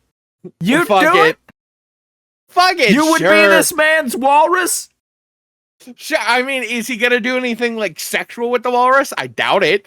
No, if he just wants me to like flop around. I'm sorry. Now you're picturing it. It's not horrifying. I was just thinking about like a human man just like getting inside of like one of those like mermaid tail things, and then just like doing like the worm on the floor and like like making a really shitty and, like, seal, clapping and shit. Yeah, like sliding over the ground, just kind of congealing. Oh my god. For really like steady. 2 hours, and then it's just like you stand up and like, all right, I'm gonna go smoke a cigarette. Like, Yeah. Like just like some shit like that. Good job, Gregory. All right, are we done here? Can I get back to my Can I back to my like gambling now? Can I go like play CS:GO in my bedroom now? Yeah. No, God, that's a very funny thought. But fucking, I merely state here so you have a clear idea of the workload. He doesn't want to deceive anybody. No, of course not. Whilst in the walrus costume, you must be a walrus. There must be no speaking in a human voice, or any communication must entail utterances in the voice of the walrus. And listen to this. I believe there are recordings available on the web. You gotta do that research on your own, dude. Because they pointed out in the podcast episode, because they did the same bit of just reading it out. But I felt like we could offer some unique things, and I think the unique thing we're offering is Jed in a walrus suit flopping around on the ground, and that's a funny enough image if you know anything about $200. Pay me $200, and I'll do it on camera. $200 for you to flop around in a walrus suit on camera? Sure, fuck it. Dude, I wouldn't do that for $200. Fuck it. I don't know how much interest people would get out of it. First of all, the reason I say this is because there's no way to send me money right now. Like publicly, so you'd have to really try hard to do it. But if you can send me I'll do $200, I'll forward that $200 to Jed. If you send it to me with the intent of it making it to Jed, I'll ensure that it does, and I'll ensure that he has to do this. We'll have Vox and Walrus fight about it episode. It'll be great. Where I do the episode and Jed does like walrus noises in a walrus costume. You won't be able to see him, but we will have him in a walrus costume for that episode. All right. That's cool with me. We'll do that. But actually, make that $250. Make that $250, and we'll get his PNG done in a walrus costume as well. That like cover the cost of the PNG and Jed's $200 being a walrus fee, and we'll fucking do it. Being a walrus free. Yeah, no, we'll do it. Yeah, we'll do it. We'll do it that way. I don't know. Maybe if you make it like 500. We'll change the screen in the back to like a live recording of me flopping around on the ground in a walrus we'll take costume. Footage of him and have him flop around, and we'll show that on the show. To me, the voice is the most natural thing I have ever heard. Other duties will involve catching and eating fish and crabs that I will occasionally throw to you whilst you are being the walrus. So this guy's just gonna be tossing you like live fish and crabs just to have like a munch down on. I don't know if they're live or cooked or what. They're probably gonna be cooked. It's like somebody throwing you like fucking like lobster crab, like red lobster crab legs, where it's just like yummy. But Oh wait, hold on. With no hands. Probably. I could figure it out. Crab done with no hands. I could figure it out. I think all of this depends on how big the room I'm getting is, though. It's like a stately home. It's like a big like 400 square foot or more living room. It's gonna be a decent amount of space to work with, I would imagine. Yeah. You know, fish and crabs. With the exception of this, you will be free to do whatever you choose, and you will have a spacious double room, complete run of the house, with exception of my bedroom and my workshop. This guy's got a workshop. And use of all the facilities within. I am a considerate person to share a house with. And other than playing the accordion, my tastes are pretty... Weird Al? This is Weird Al. Playing the accordion, my tastes are pretty easy to accommodate. Yeah, now I'm thinking about Weird Al, like trying to hire a man to be a walrus in his home for a couple hours a day. And pay him, like... Wait. If he's not paying him for the labor and act of being a walrus daily, but he is giving him... Is that indentured servitude? I don't know. I don't think so. Could you count that as an indentured servitude? But playing the accordion, my tastes are easy to accommodate. And that's all she wrote. That's all she wrote, folks. Oh my god. There is a little more. There is a little more that I don't have on hand here that I remember them mentioning in the podcast. There was an update post, addendum to this post that's like, hey, We had our auditions. We found the guy. We got him.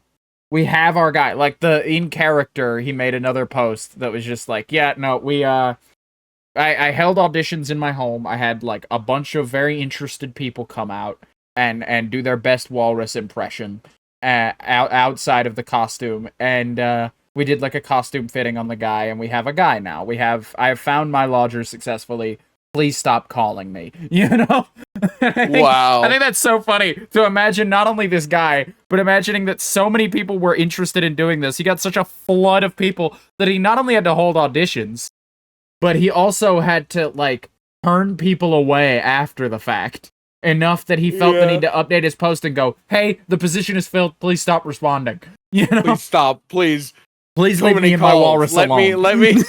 Let me enjoy Gregory for a moment. I'm going to have to ask that you leave me and my walrus be, dear sir.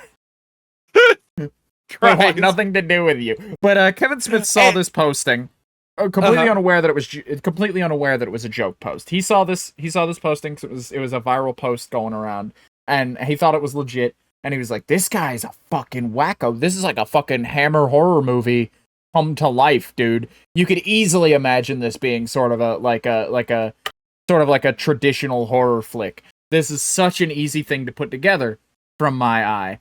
And that was really the basis of Tusk.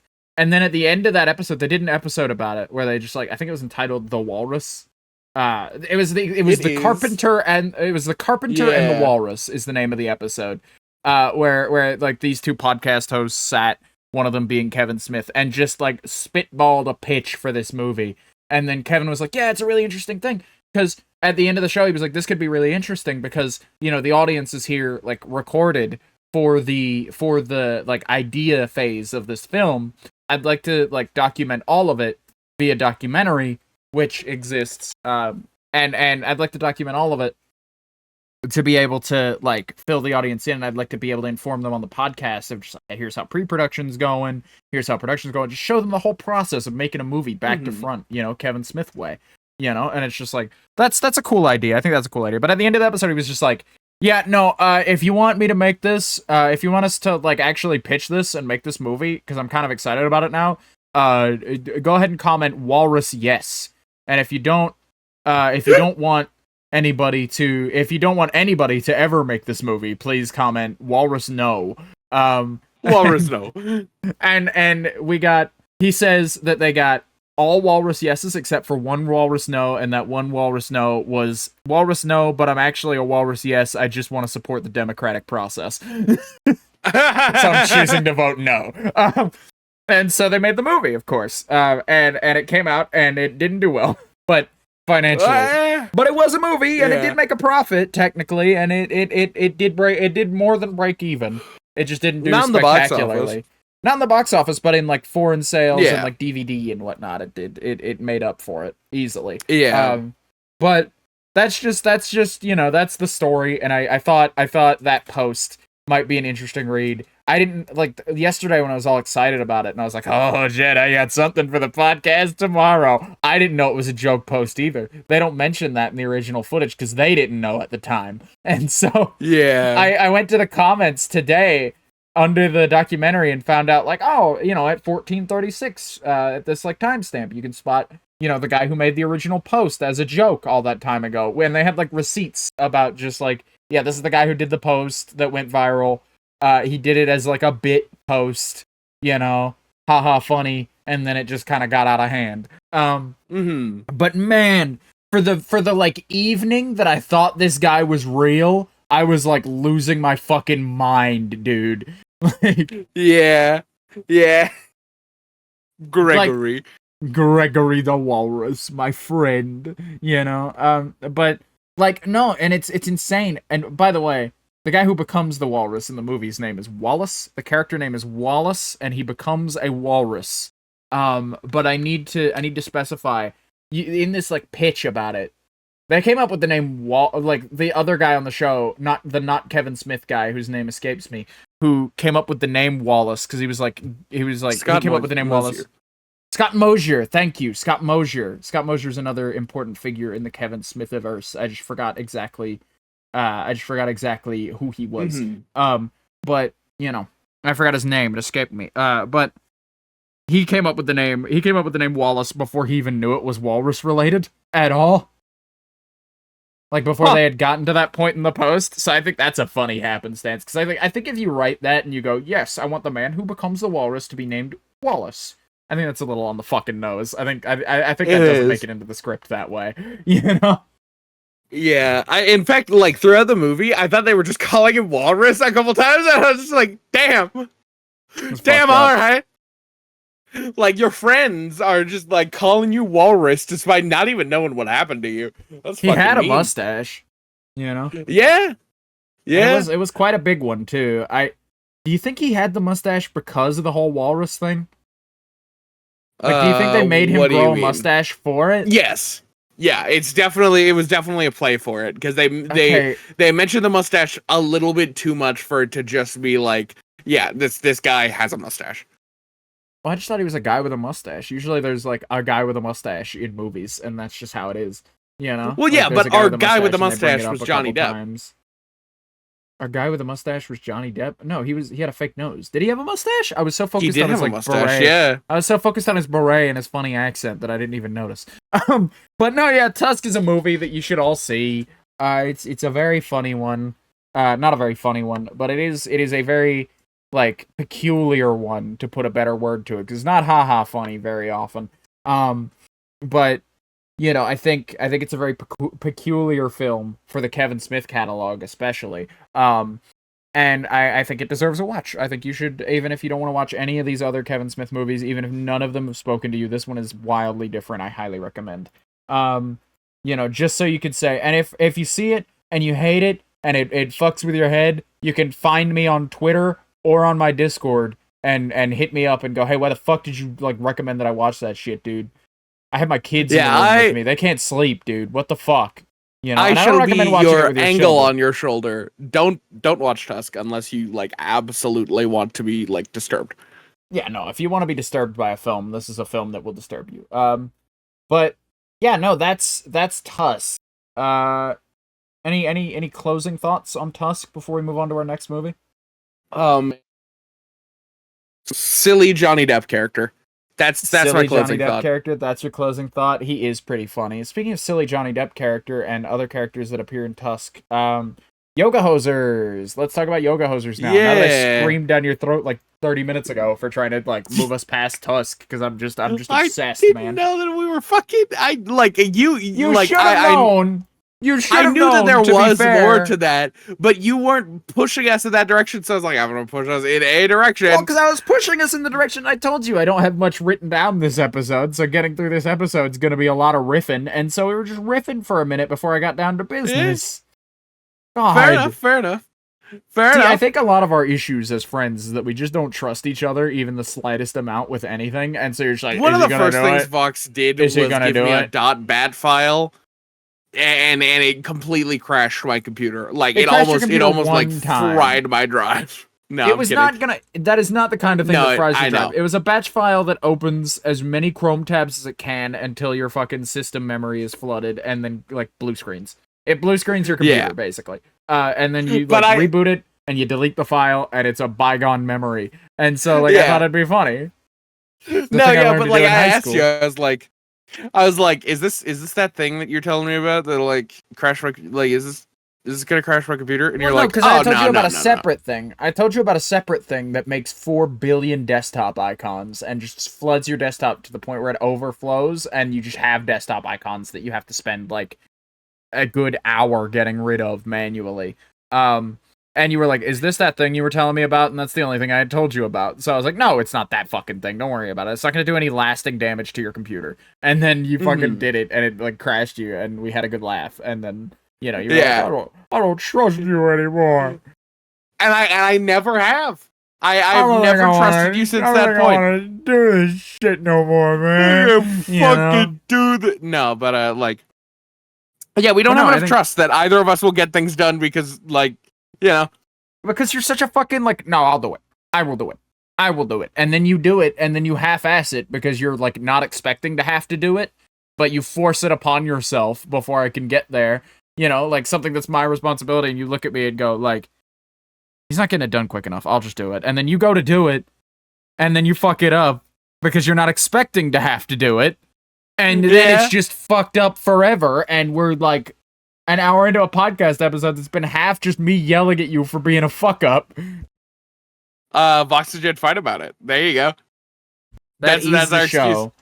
That is the show. This isn't really we fight about it. This is Vox yells at me. Yeah, what the fuck, dude? Like, I don't know. I again, yesterday we had a whole talk about it where, like, I reminded you like 4 separate times about a thing, and then I trusted that you would get it done, and then you just still did it incorrectly. And so it's just like I was like, okay, well, maybe now that we've talked about that, I remind Jed multiple times to do things, and then he still forgets to do them correctly. Maybe now that we've talked about that in concept, that'll stick enough that this thing that I'm reminding him needs to happen like 3 different times, that it will maybe that will stick, and he'll be all right this time. Maybe I should, fool me once and whatnot. Maybe I should trust him a second time. And it's just like, dude, you're making it real hard to trust you with things. You're making it real hard to like bet on you remembering. Yeah, like my memory is not great, but still, again, like I wasn't sure how much of this podcast was needed to do. But either way, I'm gonna do that transition again, and we're gonna pretend like we still had all that conversation before I did this transition. But there's a point in Tusk where the main character, while he's driving to the person who turns him into a walrus, he goes into a gas station, and it's a very like unimportant scene. But he walks into a gas station, he gets a drink. He asks the 2 girls behind the counter how to get to a certain place, and they laugh at him and say, like, stupid American, and then they move on. And one of those girls is Kevin Smith's daughter, and both of those girls are the stars of the next film, Yoga Hosers. Yoga Hosers, which is a movie about 2 teenagers working in a gas station, and they almost get murdered, and then they have to fight, like, sausage Nazis. Bratwurst. Yeah, they're little sausages with arms and legs. You ever see that episode of Regular Show? It's like that, but they're Nazis and they're evil. They're little sausages with arms and legs, and then there's a big bad Nazi guy who got like cryogenically frozen under a Canadian gas station for whatever goddamn reason. And they fight like a big meat mech. And the Nazi guy does like 7 different impressions. And we get a lot of Johnny Depp as this like this detective character that he was playing in Tusk, who I thought was pretty funny, but like not as great in the context. Yeah, not as great in the context. But in this context, his character worked fantastically. I think he served both films well. I think he served this one a little better though, because he was definitely the highlight, at least for me. Again, this is a movie where a lot of people, and I tend to agree, decided that, man, Kevin Smith used to be good at writing teenagers back when he wrote teenagers as a teenager and as someone in his like early 20s, but now he's like 50 and writing teenagers, and not only writing teenagers, but like not writing 90s teenagers, he's writing like teenagers today, like current day teenagers. He doesn't know what a teenager is in 2014, and apart from maybe his daughter, but like a lot of that is coming down to just like, he's not, he's a little out of touch with it. And I think it fails to be a movie for that age demographic, teenagers in 2014. But I think it also fails to be a movie for Kevin Smith fans as well. Like, it's just, what are we doing? It's fine. I think the last 30 minutes of it are the best bit of the movie. But, like, even that is just, like, this is just sort of okay. What are we doing?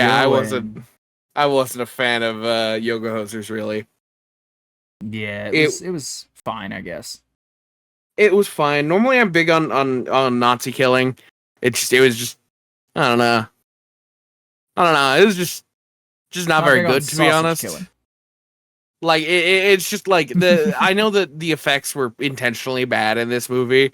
It's just like, it felt like I was watching like the Amazing Bulk-esque thing. I was just like, what am I doing? Like, part of the way through the movie is just like, now. Well, no, it was just like part of the way through the movie. I just kind of had like a why am I watching this right now? Yeah, no, I think overall it was fine though. Like, it was just, eh.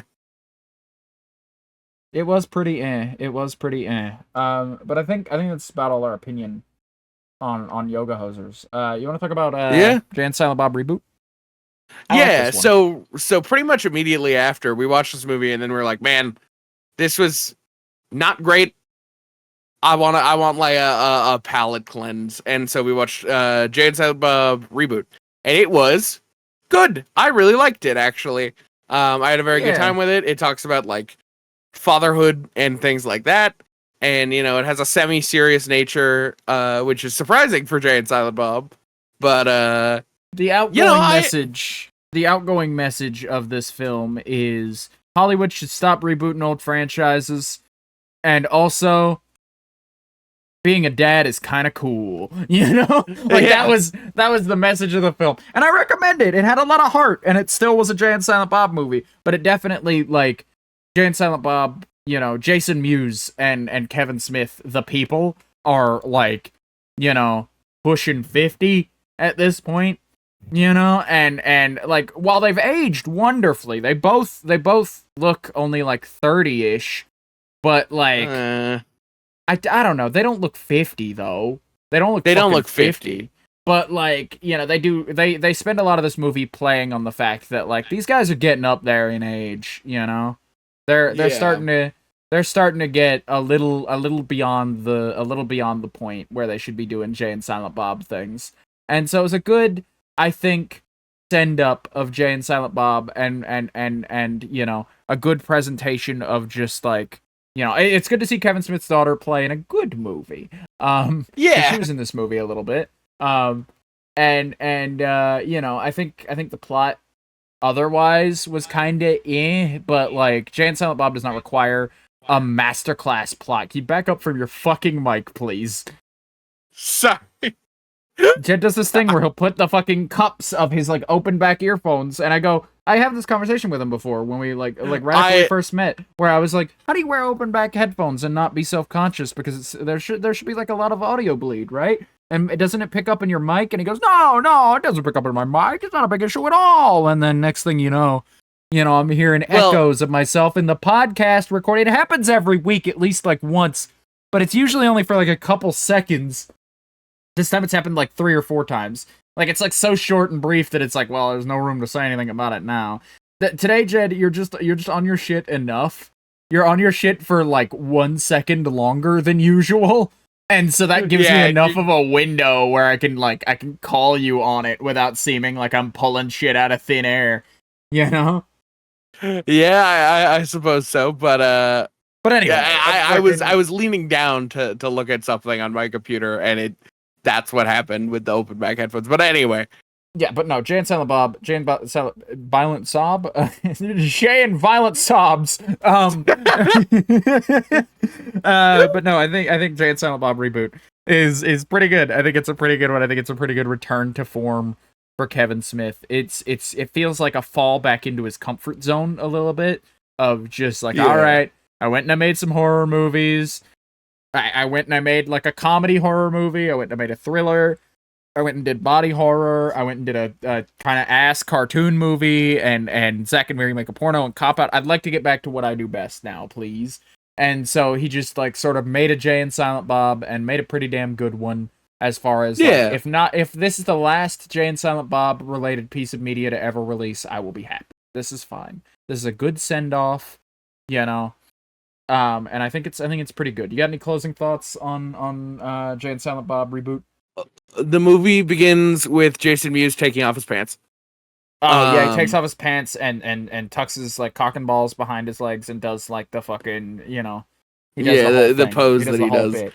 But like, yeah, that was the introduction to it. I think every character from his like older set of or every actor from his older sets of movies was in it. We had a little bit of Ben Affleck. Loki. We had a bit of Jason Lee. We had a bit of Matt Damon. You know, the whole Matt Damon showed up for like. Matt Damon, like, I'm not kidding. We're watching this movie, and it was like an ad break where Matt Damon shows up, and he's like, "Hi, I'm Loki from fucking Dogma." Yeah, no, you're probably wondering what happened to me. Like, and then he leaves, and he's never introduced again in this movie. He's not important to the movie. They just like Jay's like, oh, let's get the fuck out of here, Silent Bob, and they walk off screen, and then like hard cut to a church pew, and Matt Damon turns around and goes, "Hi, it's me, Loki from fucking Dogma. You're probably wondering what happened to me. Well, I ended up hanging out over here now. Anyway, bye. Enjoy the rest of your movie." And like that's it. And then that's gone. it. And it's never brought up again. And it's never mentioned again. And I can't help but think somebody who just likes Jay and Silent Bob, but isn't really like, I don't see how you would like Jay and Silent Bob and not see Dogma because they're such key players in that movie. But like somebody who has only seen like Clerks and Jay and Silent Bob, and then comes to the newest Jay and Silent Bob and gets like, hey, I'm an actual biblical figure. I'm hanging out in Canada now. See you around, and then back to the movie. Yeah. You know? Like, what the fuck, dude? Also, Kevin Smith has got sort of an obsession with Canada. Tusk takes place in Canada. I don't Yoga know what Hosers he's is in going on. Canada. He like did a whole bit in his he's doing a new movie that's in Canada. Yeah, he did a whole bit in like once he started wearing like a hockey jersey around everywhere in the 2000s. And he also fucking like in his like Evening with Kevin Smith series of like Q&As, he did a whole thing when he went to Toronto to do one where he was like, yeah, I consider like Canada like a second home to me. You know, I think it's, you know, I identify very heavily with this nation. You know, I like it here. You know, which I think is kind of odd. You know. You know, yeah, it feels like it's very bizarre. like a weeby sort of thing to me of just like Japan is really where I belong. I might be from Idaho, but I was supposed to be Japanese. What happened? You know, I was just born in the wrong place. You know, like it feels like that to me a little bit, where it's just like it's kind of cringe, but you do you, whatever. You already like hockey born in enough, New Jersey, I suppose. but I work well in fucking Canada. It's a bizarre place to choose too, because like Canada's so culture similar. isn't very different. Yeah, it's like being like, yeah, I'm really not a fan of barbecue sauce, but ketchup, yeah, I like ketchup. Where it's like they're like both tomato-based sauces, dude. What the fuck? You aren't gonna go for like a ranch or something like way different? You're gonna go for another tomato-based sauce? Okay, whatever. Mm-hmm. I think barbecue's tomato-based, right? I don't think so. Well, I'm stupid. Anyway, your metaphor does not stand, and now we have to kill you. I'm sorry. Speaking of killing, no. Gilroy was here. So, Oh, funny thing about this movie, I'm kind of doing lightning round a little bit here because I'm looking over and seeing we've got like 20 minutes of show left, 10 minutes of show left, and so it's like, we gotta get through this. Stick with us. It is tomato-based. It is tomato-based? Okay, well, we don't have to kill you after all. Not speaking of Kilroy. I'm living. And speaking of movies we didn't watch, yeah. because I was like, alright, we just finished Jay and Silent Bob reboot. It's a new night, you know, it's the night after we finished Jay and Silent Bob reboot, and I was like, alright, we just got Kilroy and Clerks. How do you feel about a double feature? And Jed was like, I don't know. Maybe not tonight. And I was like, just one movie, and it can't be Clerks 3. I really like Clerks 3. You know, I think Clerks 3 is a very good cap to it all. I've mentioned it multiple times on and off the show by now. But I was just like, well, you know, we'll watch Kilroy, because Kilroy's one that I haven't seen. It's a horror anthology flick about you know, the Kilroy graffiti, you know, from, like, I think World War II? Something like that? Yeah. Yeah, like, I think that's about as far back as that goes. But, you know, everybody knows what it is. If you don't know what it is, Google it, and you'll know what it is when you see it. You know? It's just one of those things that, like, you might not know what it's called, but you've seen it. Big nose fucker. But, you know, Kilroy exists, and like, that's the basis of this movie, is, like, it's an anthology film, which is very interesting to me, a horror anthology film, because especially with Kevin Smith, because he's kind of hit or miss, where it's just like, oh man, I'm not vibing with the first 20 minutes of this movie. Thank God that the next 20 minutes of this movie is going to be at least something a little different, you know? And I had a good time with it, is what I would say if it existed! See, this movie was released as an NFT, and a select amount of people got a copy, and none of those people leaked it. Because all the people who actually care about Kevin Smith movies didn't buy a fucking NFT and didn't want to leak it, you know? But all the people who cared about NFTs got it, and they also didn't want to leak it. Because, you know, that's kind of, you know, the made up how this thing keeps its value sort of thing in scarcity. So this movie is unwatchable as far as I can tell. I didn't search the fucking desert sands or nothing. I didn't like go down like 50 pages of Google, but like I'm sure there might be a copy out there somewhere, but as far as I could find looking on like Kevin Smith forums and subreddits, I couldn't really no, everybody pretty much said like, nah, there's not a copy out there. Quit looking, you know? And so I was just like, all right, well, fuck this fucking NFT movie bullshit. I'm gonna go watch Clerks 3. And that's what we did. Yeah. And then Clerks 3 had a very strong underlying sentiment of fuck this fucking NFT bullshit. So clearly they realized the error of their ways. Yeah.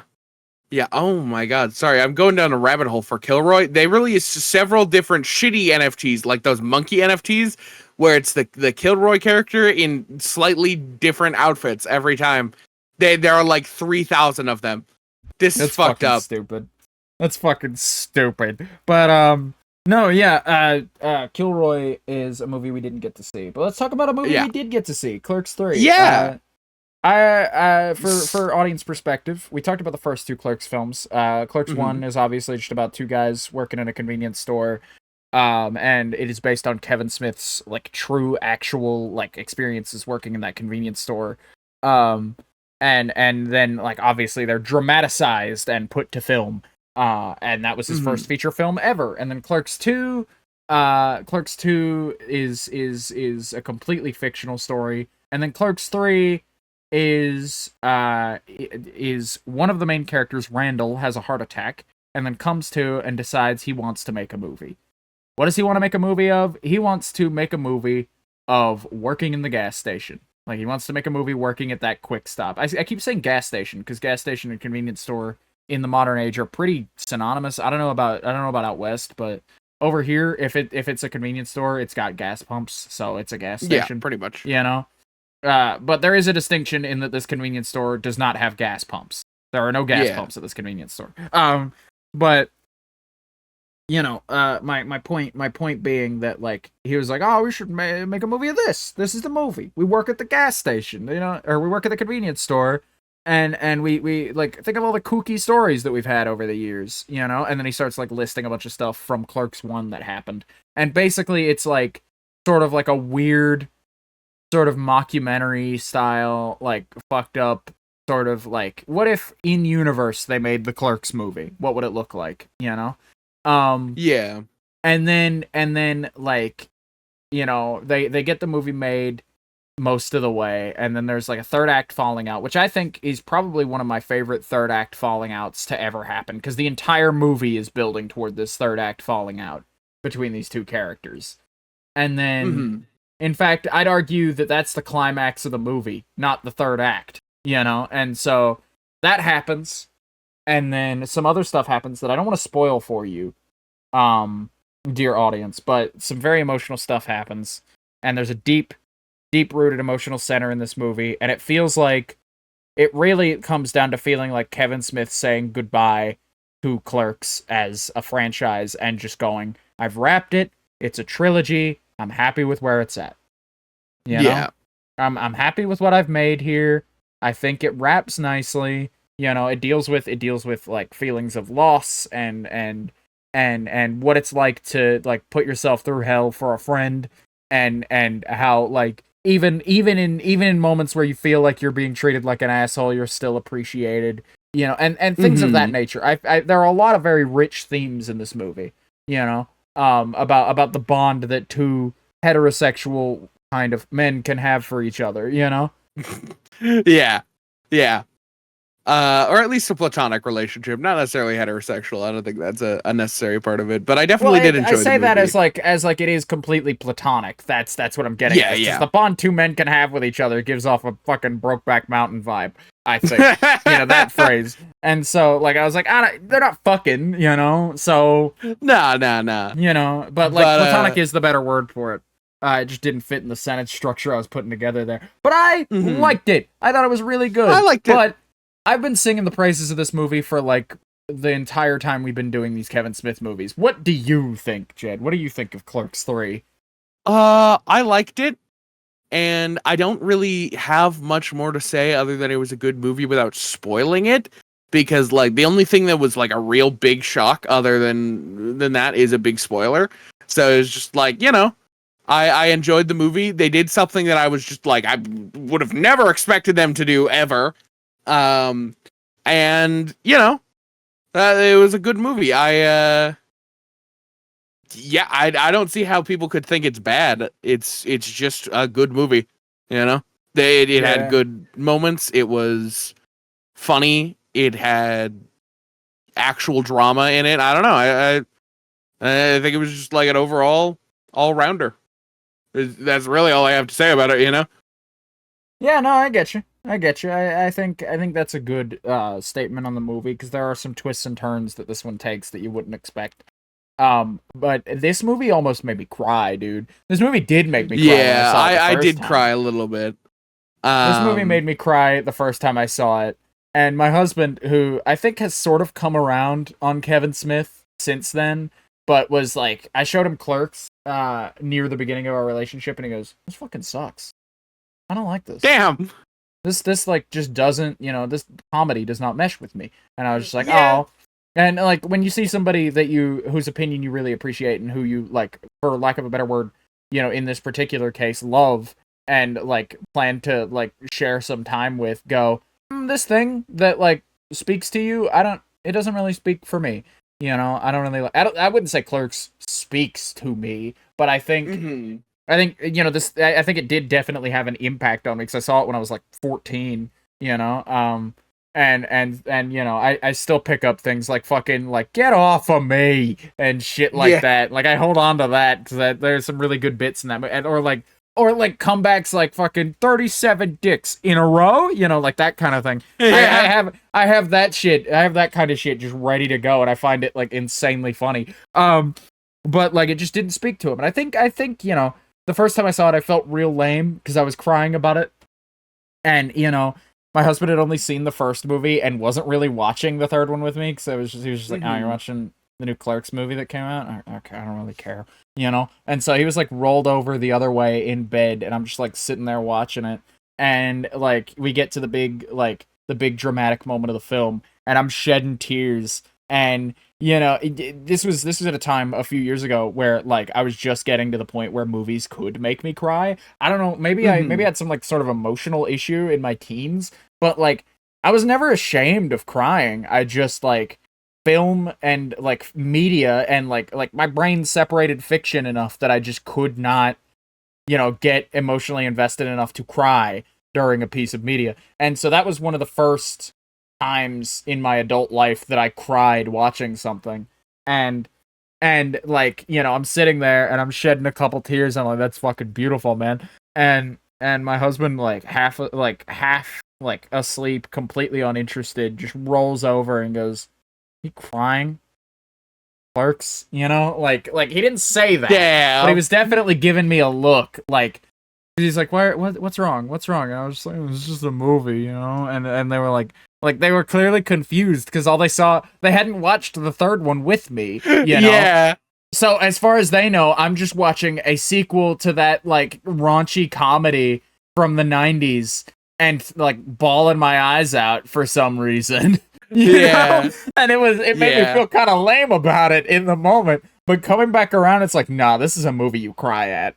This is if you watched the first two, this is a movie that you cry at, you know, because like you said with Clerks 1, it's very easy to see yourself as one of these two guys, you know, and it's very easy to identify within these characters, you know, a part of yourself, and to watch what plays out in this third movie go down, it really just like it cements, you know, and it just like it really like plays on that identification, you know, and your like attachment to these characters in this franchise, you know.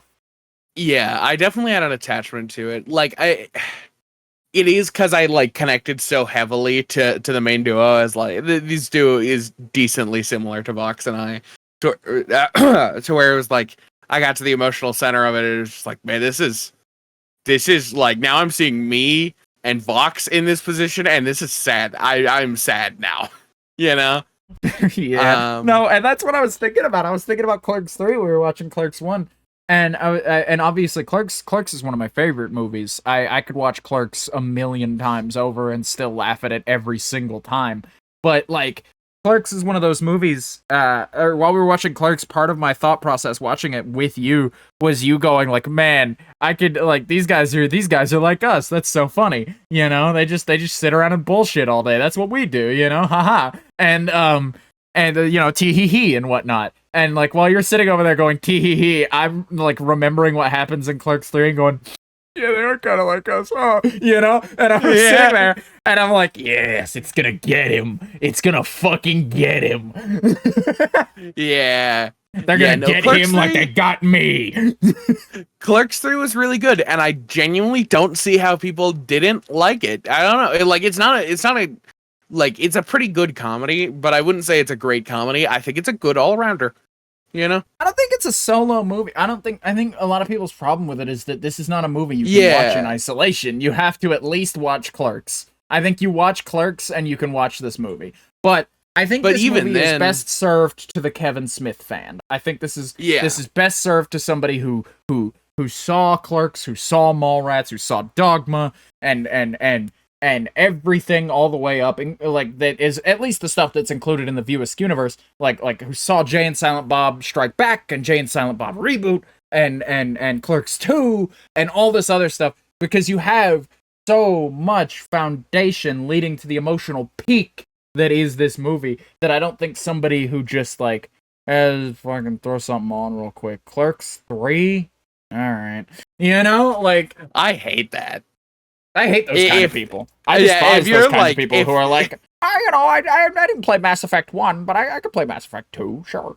You know, like, what the fuck? Unless it's like stated, look it up, or I've like seen the first one, like have a playthrough. It's like unless I've seen the first movie, unless I've seen the first two movies, I don't see how you pick up a franchise. It's not like nobody's starting with Police Academy 5, dog. Nobody's doing that.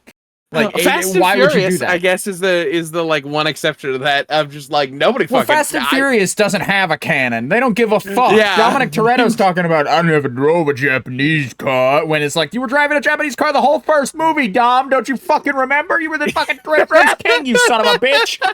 And now you're talking about, I've never seen a Subaru before. What are you talking about? God, I hate the Fast and Furious franchise. I didn't know you were so passionate about the Fast and Furious franchise. The fun thing about the Fast and Furious franchise is that they kill characters and they're like, oh, but that character was a cool guy, bring him back. And then they just bring him back in the next movie, no explanation. Like, what is he, Christ? Wait, just because all you have to do to be living eternally in that franchise is be a sort of funny guy or an attractive woman. And suddenly, you know, or somebody cool enough to do car stunts. Those three kinds of people are immortal as far as the Fast and Furious universe is concerned. You can get blown up in a fucking oil rig explosion while in a Camaro, and as long as it looks cool, you'll be back next movie. Don't worry about it. You know? Yeah, don't even fucking think about it. But no, I'm sorry, I have opinions about Fast and Furious. But as for our movies, we finished our Kevin Smith catalog, and now we are moving on to Hella Whiplash, the X-Men franchise, because I really like the X-Men franchise. I think we'll watch the first. I'll say we'll watch the first two X-Men movies, and how many episodes? We'll watch the first. Two X-Men movies, and then the first season of X-Men '97. I don't know how many episodes are in a season, because '90s cartoons. 90s cartoons. We're watching. Yeah, 90s cartoons. No, we're watching the original 90s series, and then I just wanted to double check. Because X-Men '97, the like pickup that Disney did, is just a continuation. Yeah, it's just a continuation of it. Yeah. Yeah, I'd like to watch. I just wanted to make sure that you knew that season of that. Assuming that the first original season is a normal 12 to 24 episode season. If it's like, we did like 50 episodes, and so we put them all in a season, and then we needed to do 50 more. So that's season 2. You know, as long as it's not 50 episode seasons, hopefully we will have seen the first 2 movies and an entire season of X-Men '97. If you wanna, because I know with our Kevin Smith stuff, we've been talking a lot about it, and I feel bad because like we never prefaced that we were starting this and we were going to be talking about it on the show because we started it right before the show started. But in this case, I feel like it's worth doing a little watch along. So watch X-Men 1 and X-Men 2, and then come back next week And if you're feeling up to it, X-Men 97. And we'll be like watching those movies and comparing and contrasting depictions of characters and whatnot. It'll be a good time. Actually, I'm realizing the X-Men animated series came out in 1992. It ended in 1997. Oh, okay. We got plenty of show then. So we'll call this one 92 then. Just to avoid X-Men 92 to avoid confusion. Yeah. We'll pick up the X-Men cartoon and we'll start watching from 92. Yeah. Well. And we'll compare and contrast characters and depictions across the movies and the fucking and the fucking show.